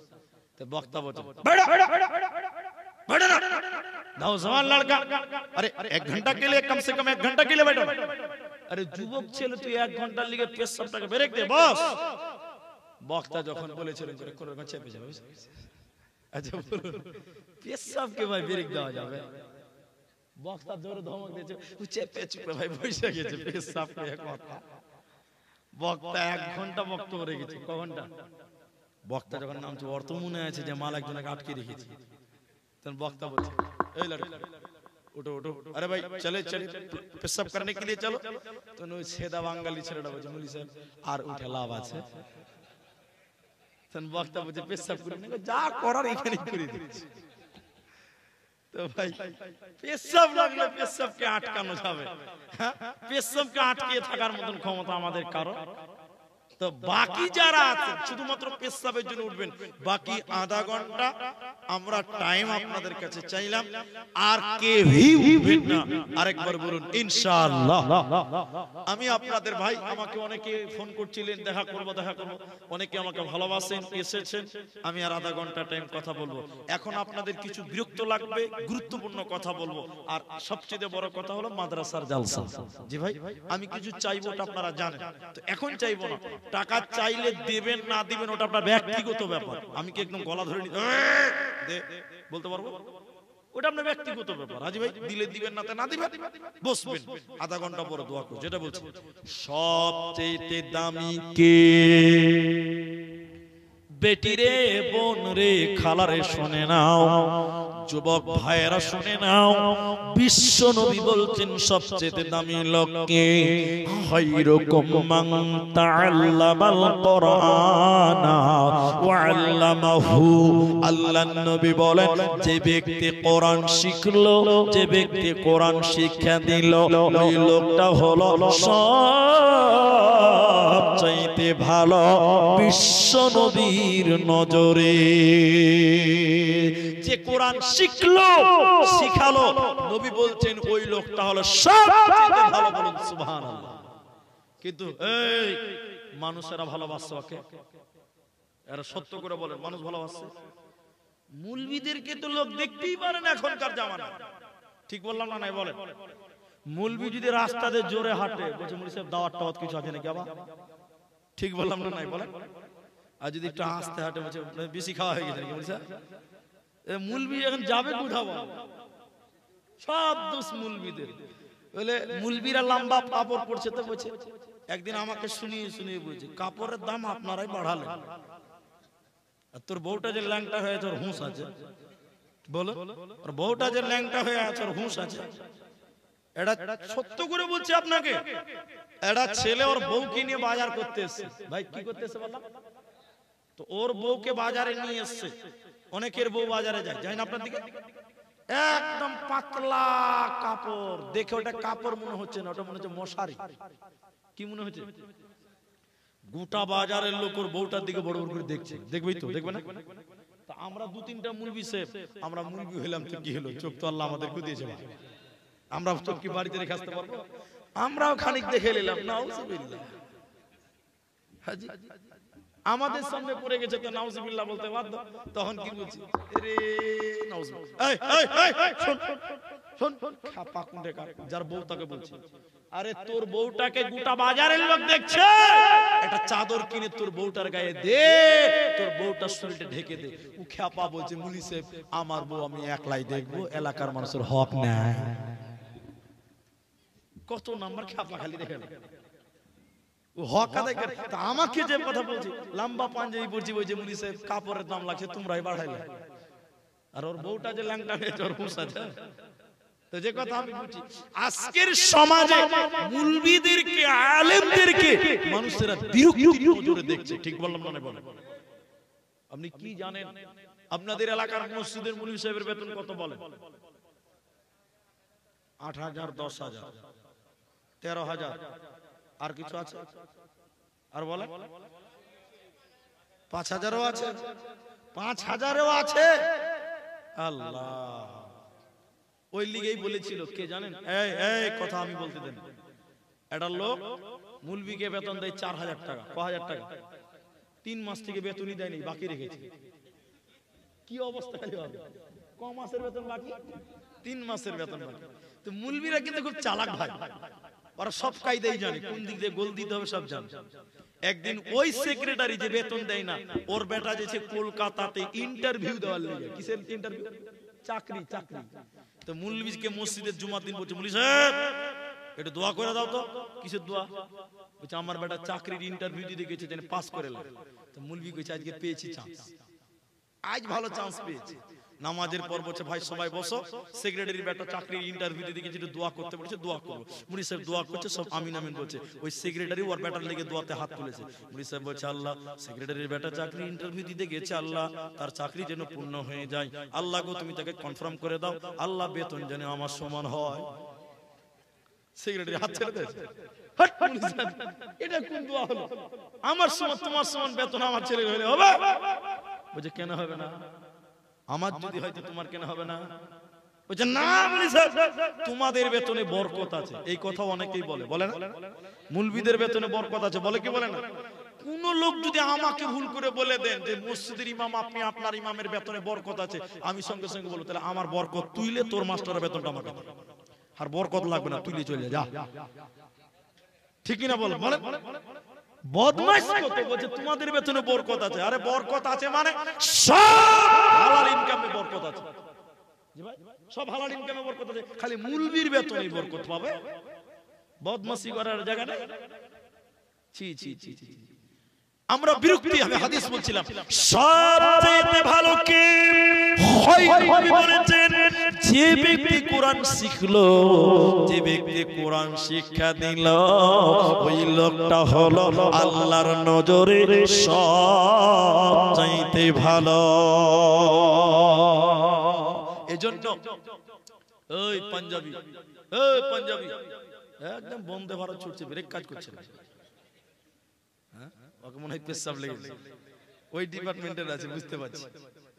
ভাই বসেন, উঠিয়ে না, একটা একটা করে উঠলে তো লাস্টে কাউকে পাওয়া যাবে না। আপনাদের কি কষ্ট হচ্ছে খুবই?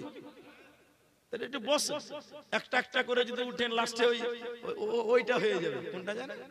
এক বক্তা এরকম, আপনাদের এখানে একটা বক্তা মারা গেছে, নাম বলছি না, খুব ভালোবাসতেন আমাকে। তো আগের যারা বক্তা ছিলেন আমরা দেখেছি, শিখেছি, কানে ধরে ওয়াজ করতেন, দেখেছেন আপনারা? কানে ধরে বক্তা ওয়াজ করতে দেখেন? এক বক্তা স্টেজে উঠেছে, বহুত আগের কথা, এর কানে হাত দেয়, ভাইরা আমার, ভাইরা আমার, একদম 40 মিনিট পর চোখ খুলেছে, সামনে কেউ নাই, একটা লোক আছে, কটা লোক আছে? বক্তার দুঃখ হয়েছে, ফের আনন্দ হয়েছে, সবাই চলে গেছে, একজন আছে।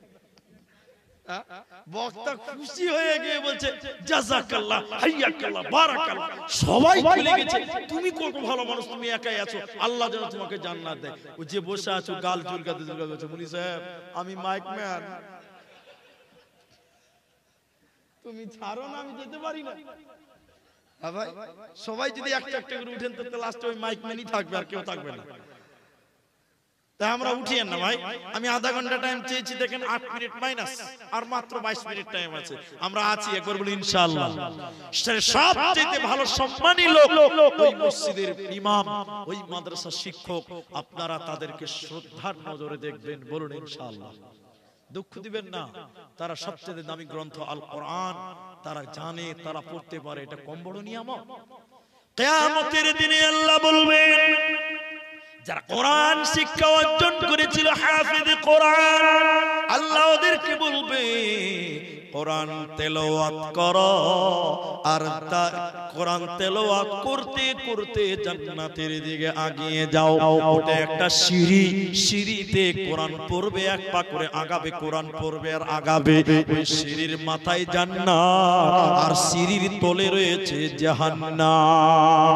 যে ব্যক্তি কোরআন জানে, কোরআন মুখস্থ করেছে, ভুলে যায় না, ওই দিন সেই দিন কিয়ামতের দিন কোরআন পড়তে পড়তে পড়তে পড়তে আল্লাহর জান্নাত চলে যাবে। আর যে কোরআন ভুলে গেছিল, কোরআন জানতো না, পড়তে শুরু করবে, ভুলে গেছে, ধারাত করে জাহান্নাম পড়ে যাবে। এই লোকটা মাথা টুকে মরে গেলে আল্লাহর জান্নাতে যাবে না, পাবে না, দিবে না। কোরআনের কম গুরুত্ব আছে আপনি ভাবছেন? আল্লাহু আকবার। অথচ আমরা মানুষ, আমাদের সঙ্গে কোরআনের কোন সম্পর্ক নাই, কোরআনের জন্য কিচ্ছু নাই, আমরা কিছুই নয়, কোরআনের জন্য সাহাবীরা জীবন পর্যন্ত দিতেও রাজি হয়েছে, হয়েছে কি হয়নি? এই ঘটনাটা শুনবেন, এই ঘটনাটা শুনবেন, আমি আপনাদেরকে আর বসতেও বলবো না, শুধু ঘটনাটা শুনতে বলছি। অনেক লোক আপনারা এখনো আছেন, লোকটার নাম হলো আব্দুল উজ্জা, নামটা বলবেন একবার, আব্দুল উজ্জা। দেখেন কোরআনের জন্য তারা কি করেছে, খালি এটুকু আপনাকে দেখাবো। একদিন আল্লাহ রাসূল চলে গেলেন মদিনাতে, তো আব্দুল উজ্জা, আমি তো সবই বুঝি রে ভাই, দেখেন আব্দুল উজ্জা ওর চাচার কাছে মানুষ হয়েছিলেন, তার বাবা বেঁচে ছিল না, চাচা ছিল বড় লোক, বিরাট পয়সা। তো আল্লাহর নবী মদিনা চলে গেছে, আব্দুল উজ্জা থাকতে পারে না, চাচার কাছে গিয়ে বলছেন, এদিকে দেখেন ভাই, আমার দিকে তাকান, চাচাকে গিয়ে বলছেন, চাচা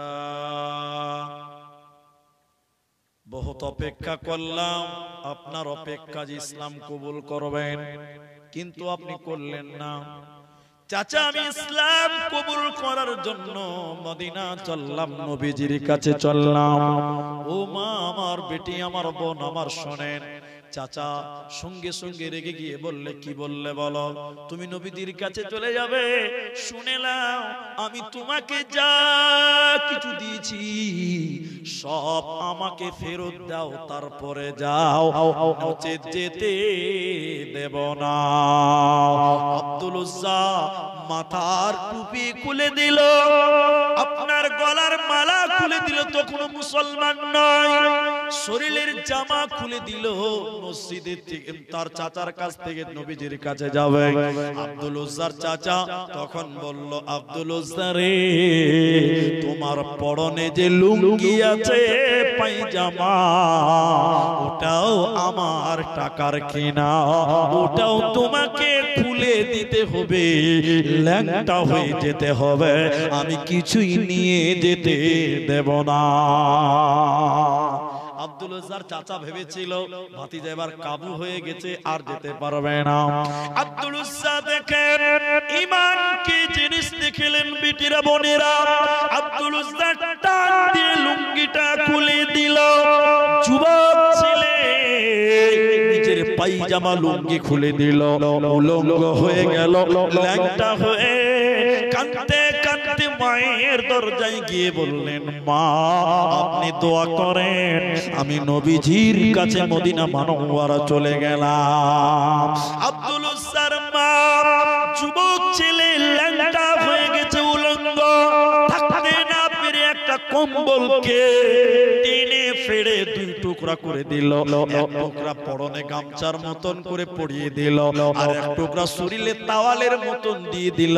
আব্দুল উজ্জা দুই টুকরা গামছা, দুই টুকরা কম্বলকে সঙ্গী করে রাতের অন্ধকারে কাঁদতে কাঁদতে মদিনা মুনাওয়ারা মসজিদের দরজায়, আল্লাহর নবী মদিনাতে মসজিদ করেছিলেন আসহাবে সুফফা, ওই মসজিদে নববী থেকে নবী রাতের বেলায় বের হচ্ছে, আব্দুল উজ্জাকে দেখে চিনে নিয়েছে। নবী দাঁড়িয়ে গিয়ে বললেন, এই এই তুমি না আব্দুল উজ্জা, তুমি আর এই অবস্থা কেন? শরীরে কাপড় নাই, পরনে পায়জামা নাই কেন?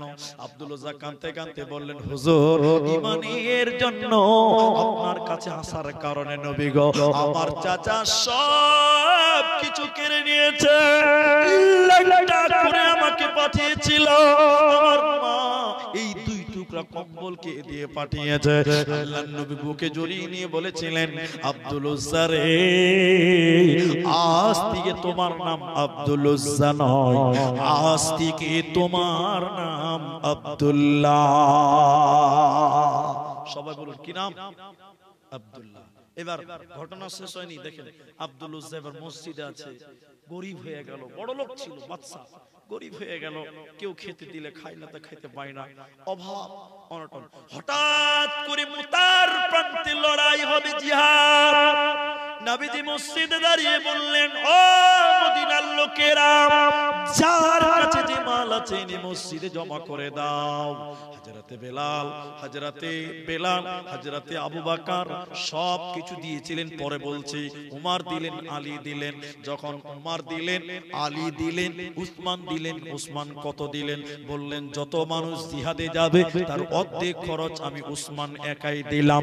সেদিন 30,000 লোক ছিল, 15,000 লোকের 3 মাসের যাতায়াত খরচ হযরত উসমান একাই নিয়েছিলেন। বলুন সুবহানাল্লাহ। হযরত উমর বলেছিলেন, আবু বকর যা দান করবে আমি তাকে হারিয়ে দিব। বিশ্বনবী বলেছিলেন, আবু বকর তুমি কি দিলে? আবু বকর বলেছিলেন, আল্লাহর নবী গো, আল্লাহকে এবং আপনাকে বাড়িতে রেখে আমার বাড়িতে যা ছিল আমি সব কিছু দিয়ে দিলাম। এগুলো সব মসজিদে হচ্ছে। ঘটনা কোথায়?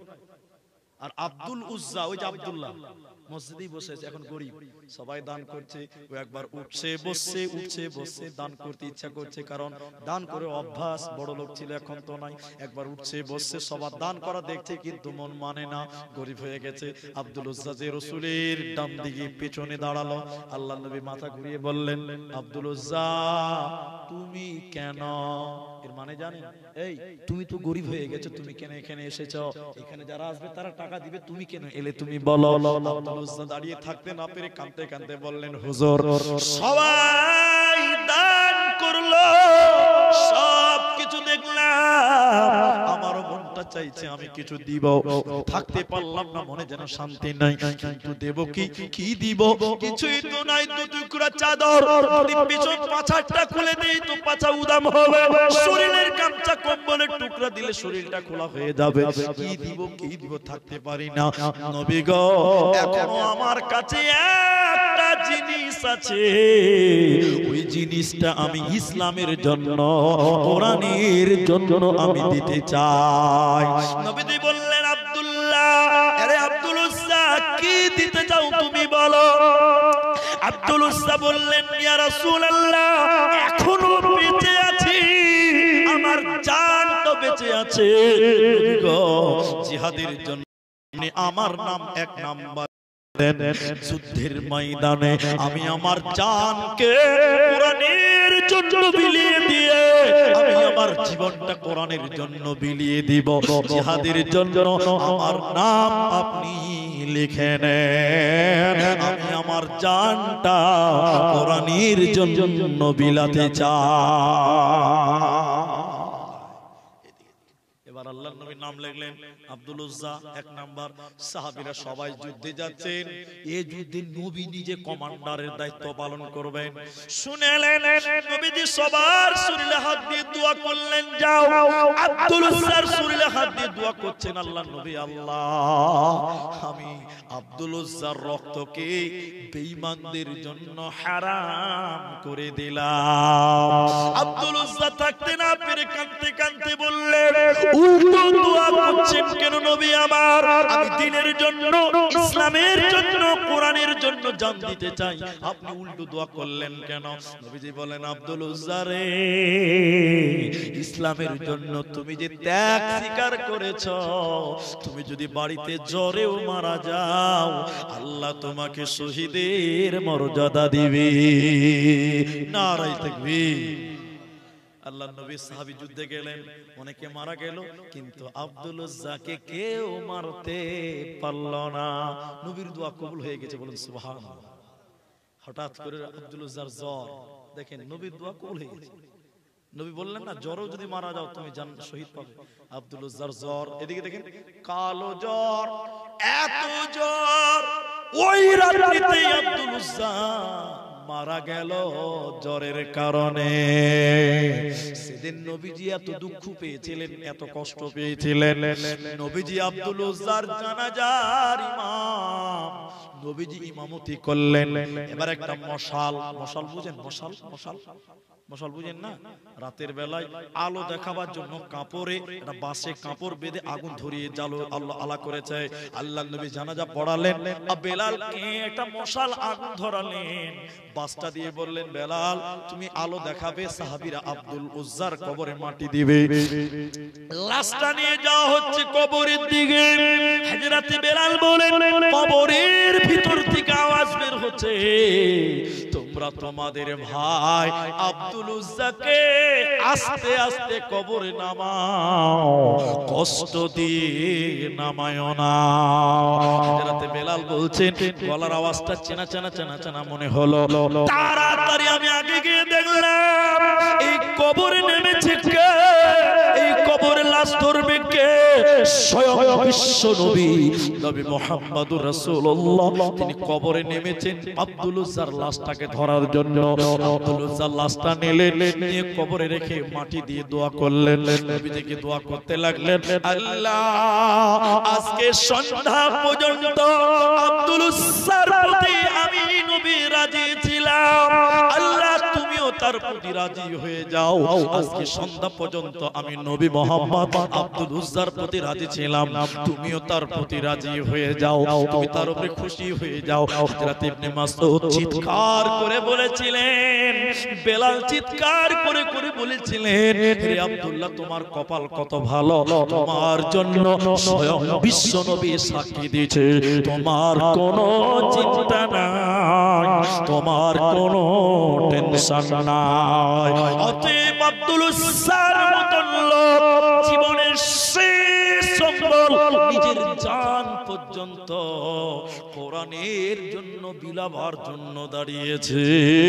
আমার আল্লাহ বলেন, তোমরা কি তাদেরকে দেখতে পাও না তারা কেমন ঈমান এনেছে? ভাইজান, যেটি মানুষ আছেন, এতটি মানুষের ভিতরে আমি কাউকে চিনি না, কে ধনী কে গরিব কাউকে চিনি না। আমি শুধু আপনাদের জন্য দোয়া করব। 10টা মিনিট টাইম আমার কাছে অব্যাহত আছে। যেটি মানুষ আছেন, একটা লোক, এই বাকি কেউ উঠবেন না। যিনি 1000 দিবেন তিনি বসেন, যিনি 5000 দিবেন তিনি বসেন, যিনি 100 দিবেন তিনিও বসেন, উঠবেন না, উঠবেন না। আমি যাকে চাইবো তিনি শুধু দাঁড়াবেন, বাকি কেউ দাঁড়াবেন না। দান দিবেন, বসে থাকেন, নেব, সিস্টেম আছে। আমি শুধু একজন মানুষকে, এই আব্দুল উজ্জা, আব্দুল উজ্জার মতন একজন মানুষ আজকের এই ময়দানে যিনি বলবেন, মাওলানা এই ফুলবাড়ি মাদ্রাসার জন্য আমি আমার অন্তরটা দিতে পারলাম না, আব্দুল উজ্জার মতন জীবনটা দিতে পারলাম না, সবকিছু বিসর্জন দিতে পারলাম না, মাত্র 5000 টাকা এই মাদ্রাসার জন্য একজন নাম লেখাবেন। এখন পারলে তাও ভালো, না পারলে পরে দিবেন তাও ভালো। শুধুমাত্র একটা লোক, সবকিছু চাই না, মাত্র 5000 টাকা, যে আমার দিলেও আব্দুল উজ্জার মতন ঈমান আছে, এরকম একটা মানুষ শুধু 5000 টাকা দেবেন।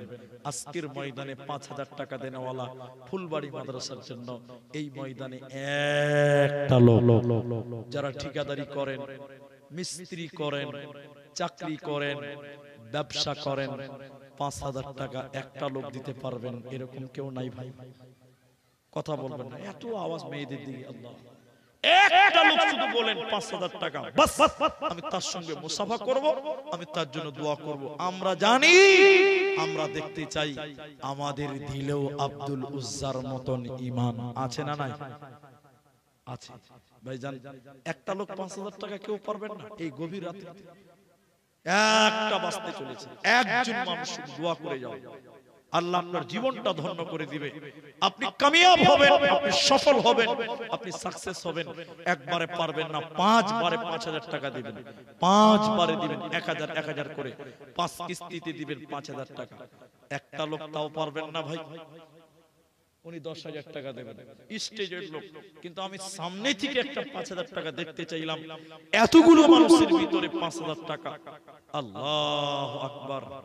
ও ভাইয়েরা, সাগর দিঘির মুসলমান, নবীর মাদ্রাসায় 5000 টাকা সাহাবীরা জীবন পর্যন্ত বিলিয়ে দিয়েছে, জীবনটা চাইনি।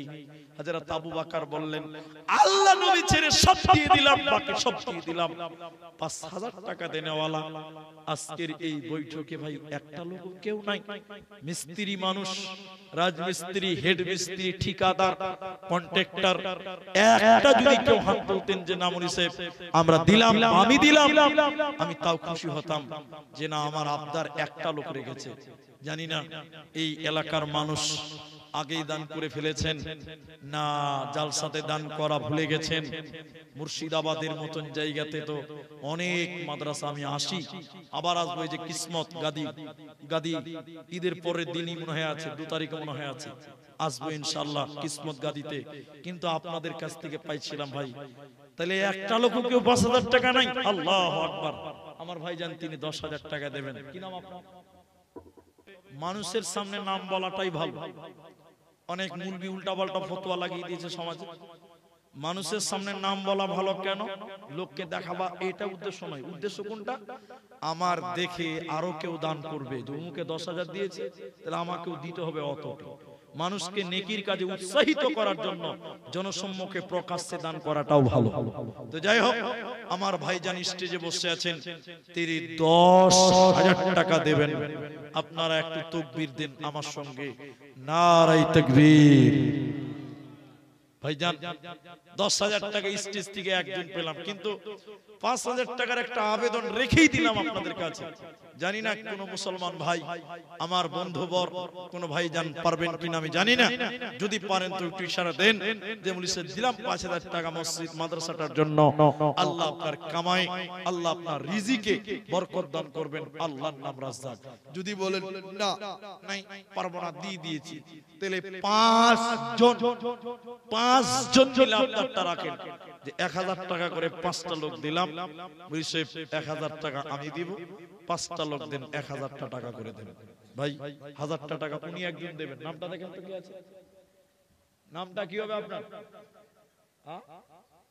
আইনাল শেখ।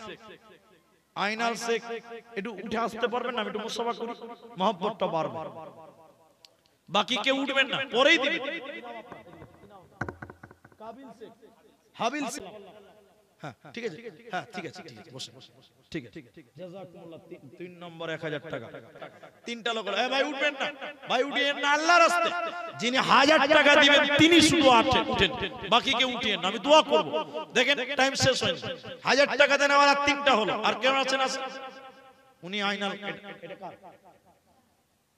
তোমার আব্বার নাম কি? মানিরুল ইসলাম। 4 নম্বর 1000 টাকা হবে। মাশাআল্লাহ। দুটো বেনামি, দুটো নগদে হবে। দুটো নামে, দুটো নগদ, দুটো বাকি। কি নাম আপনার? সেলিম শেখ। আর 500 টাকা পারবেন না? ঠিক আছে, যান। জাযাকাল্লাহ, বারাকাল্লাহ। 4টা হয়ে গেছে। 5 নম্বর ইউসুফ 1000 টাকা। ইউসুফটা কোনটা? আচ্ছা, মাশাআল্লাহ, মাশাআল্লাহ। আপনি আমার শ্বশুর হইছেন গো। আমার শ্বশুর মশাইয়ের নাম ইউসুফ। একটা ছেলে নৌকাতে উঠেছে, বুঝলেন? এ ভাই এদিকে এদিকে। একটা ছেলে নৌকাতে উঠেছে, তো ভাড়া নাই, বুঝলেন? তো ভাড়া নাই তো বাঁচতে তো হবে। তো মাঝিকে যে বলছে আসসালামু আলাইকুম মিতবা। তো মাঝি বলছে হট, তুই কি করে মিত বেটা রে? কইছে তোর বাপের নাম কি? বলে আমার বাপের নাম জমশেদ। বলে আমার নাম রুস্তম। তো কি করে মিত বেটা হলি? কইছে না দি বাপু, তোমার বাদিকের চোখটা টেঁড়া, তো আমার বাপের বাদিকটা টেঁড়া, ওই লিগে মিতবা। তো 5 জন 1000। কি নাম আপনার? জিন্টু শেখ। কি কাজ করেন আপনি? ব্যবসা করে। তো ব্যবসায়িক মানুষ 1000 টাকা দেয়। ঠিক আছে, জাযাকাল্লাহ, বারাকাল্লাহ। 6 জন হলো। কি নাম ভাইজান? রাকিবুল শেখ। 1500 টাকা। 1500 টাকা আপনারই তো। তো 1.5 রিকাত কি নাম আছে ভাই? হয় 2 রিকাত হবে না 3 রিকাত হবে। দেন ভাই, এটা পাড়িয়ে দেন ভাই। 1.5 রিকাত নামাজ নাই ভাই। ভাই আপনারা উঠছেন কেন গো? হ্যাঁ এটা করছি, আপনার টাকা শেষ করে। আপনার নাম? 5000 টাকা। আলহামদুলিল্লাহ, বেনামিতে 5000 টাকা অনলাইন করে দিচ্ছি। আচ্ছা ঠিক আছে, ও ভাই 500 টাকা রাখি বলে লিখেন তো। মাশাআল্লাহ, কত আছে? 500 টাকা। জাযাকাল্লাহ, বারাকাল্লাহ। ও ভাই চলে যাচ্ছেন কেন গো? আমার চেয়ে আপনাদের তার, আপনাদের বাড়ি এখানে, আমার বাড়ি বরপেটা। কালকে আমাকে মালদা যেতে হবে, মালদাতে জলসা আছে। তা আপনার চেয়ে আমি দূরে যাবো, তো আপনি এত হাঁকা ভাগা কেন করছেন? 500 টাকা। ভাই 7 জন হয়ে গেল 1000 টাকা। আর কে বলবেন 1000 টাকা? 1000 টাকা 5 জন চাইলাম, 7 জন হলো। মাশাআল্লাহ। রমজান আর 500 টাকা পারবে না? ঠিক আছে, রমজান শেখ 500 টাকা। হাকিম কি কাজ করেন? আর 500 টাকা দেন। দেন ভাই, আর 500 টাকা না? আলহামদুলিল্লাহ, দেন 1000 টাকা করে দেন ভাই। 8 জন হয়ে গেল। মাশাআল্লাহ। কত টাকা? আর 100 টাকা দেন। আল্লাহ ভাই, মাশাআল্লাহ, জাযাকাল্লাহ, হয়ে গেল, বারাকাল্লাহ, আলহামদুলিল্লাহ। 8 জন হলো। মাশাআল্লাহ, 9 জন হয়ে গেল। কি নাম ভাই? নাসির শেখ। 9 জন হয়েছে। আর একটা লোক 10 নাম্বার 1000 টাকা। আসুন ভাই, আল্লাহর বান্দা, একটা জি। বিদায় কালে গেছেন বলে আহামদের শেষ নবী, সঙ্গীর সাথী কেউ হবে না, হইবে শুধু আমিলান। আল্লাহর বাণী মাথায় লয়ে বলছি শোনো মুসলিম, যত্ন করে রাখবে মনে, হও যদি গো মুমিন। ভাই আরে একটা লোক দেন না, 1000 না ভাই, 1000 টাকা। 10 নাম্বার কে আছে? মাশাআল্লাহ, কি দিয়েছে এটা? 500 টাকা দিলেন, 1000 টাকা নাই গো। আরেকটা লোক। 9 জন হয়ে গেছে। 10 নাম্বারটা 1000 টাকা। এতগুলো লোকের ভিতরে 1000 টাকা দেনেওয়ালা আমি একটু দোয়া করে দিতাম গো। টাইম শেষ হতে চললো, আর মাত্র একটা লোকের লিগে আটকে আছে। আচ্ছা মেয়েদের দিকে বাড়া, ওরা কিন্তু লক্ষ্মীর ভান্ডার মমতা দিয়েছে, বেটা ছেলেরাকে দিয়েছে, ওরাকে দিয়েছে, ওরা বেশি দান করবে। ওরা যত ক্যাচার ম্যাচার করছে জরিমানাটা নিয়ে আসেন, যান। মায়েদের দিকে বাড়া 500 টাকা। আল্লাহ ভাই, 1000 টাকা আর একটা লোক কেউ নাই জি। 9 নম্বরে ফেসে গেলাম। 10টা তো পূরণ করতাম কমসে কম। এ ভাই 1000 টাকা দিয়ে দিলেন, জাযাকুমুল্লাহ, বারাকাল্লাহ, মাশাআল্লাহ, নারায়ে তাকবীর। হাজি 10টা হয়ে গেছে, তো একটা বকশিশ দেন না কেউ? এত বকশিশ মুসাফা করেন ভাই, 5 নাম বলবো বেনামিতে। আল্লাহ 500 টাকা দান কবুল করো, বাক্স রহমান দোয়া দিব কত, এদানিকে দিয়ে বলো তোমার মনের মতো, আমিন আমিন আমিন।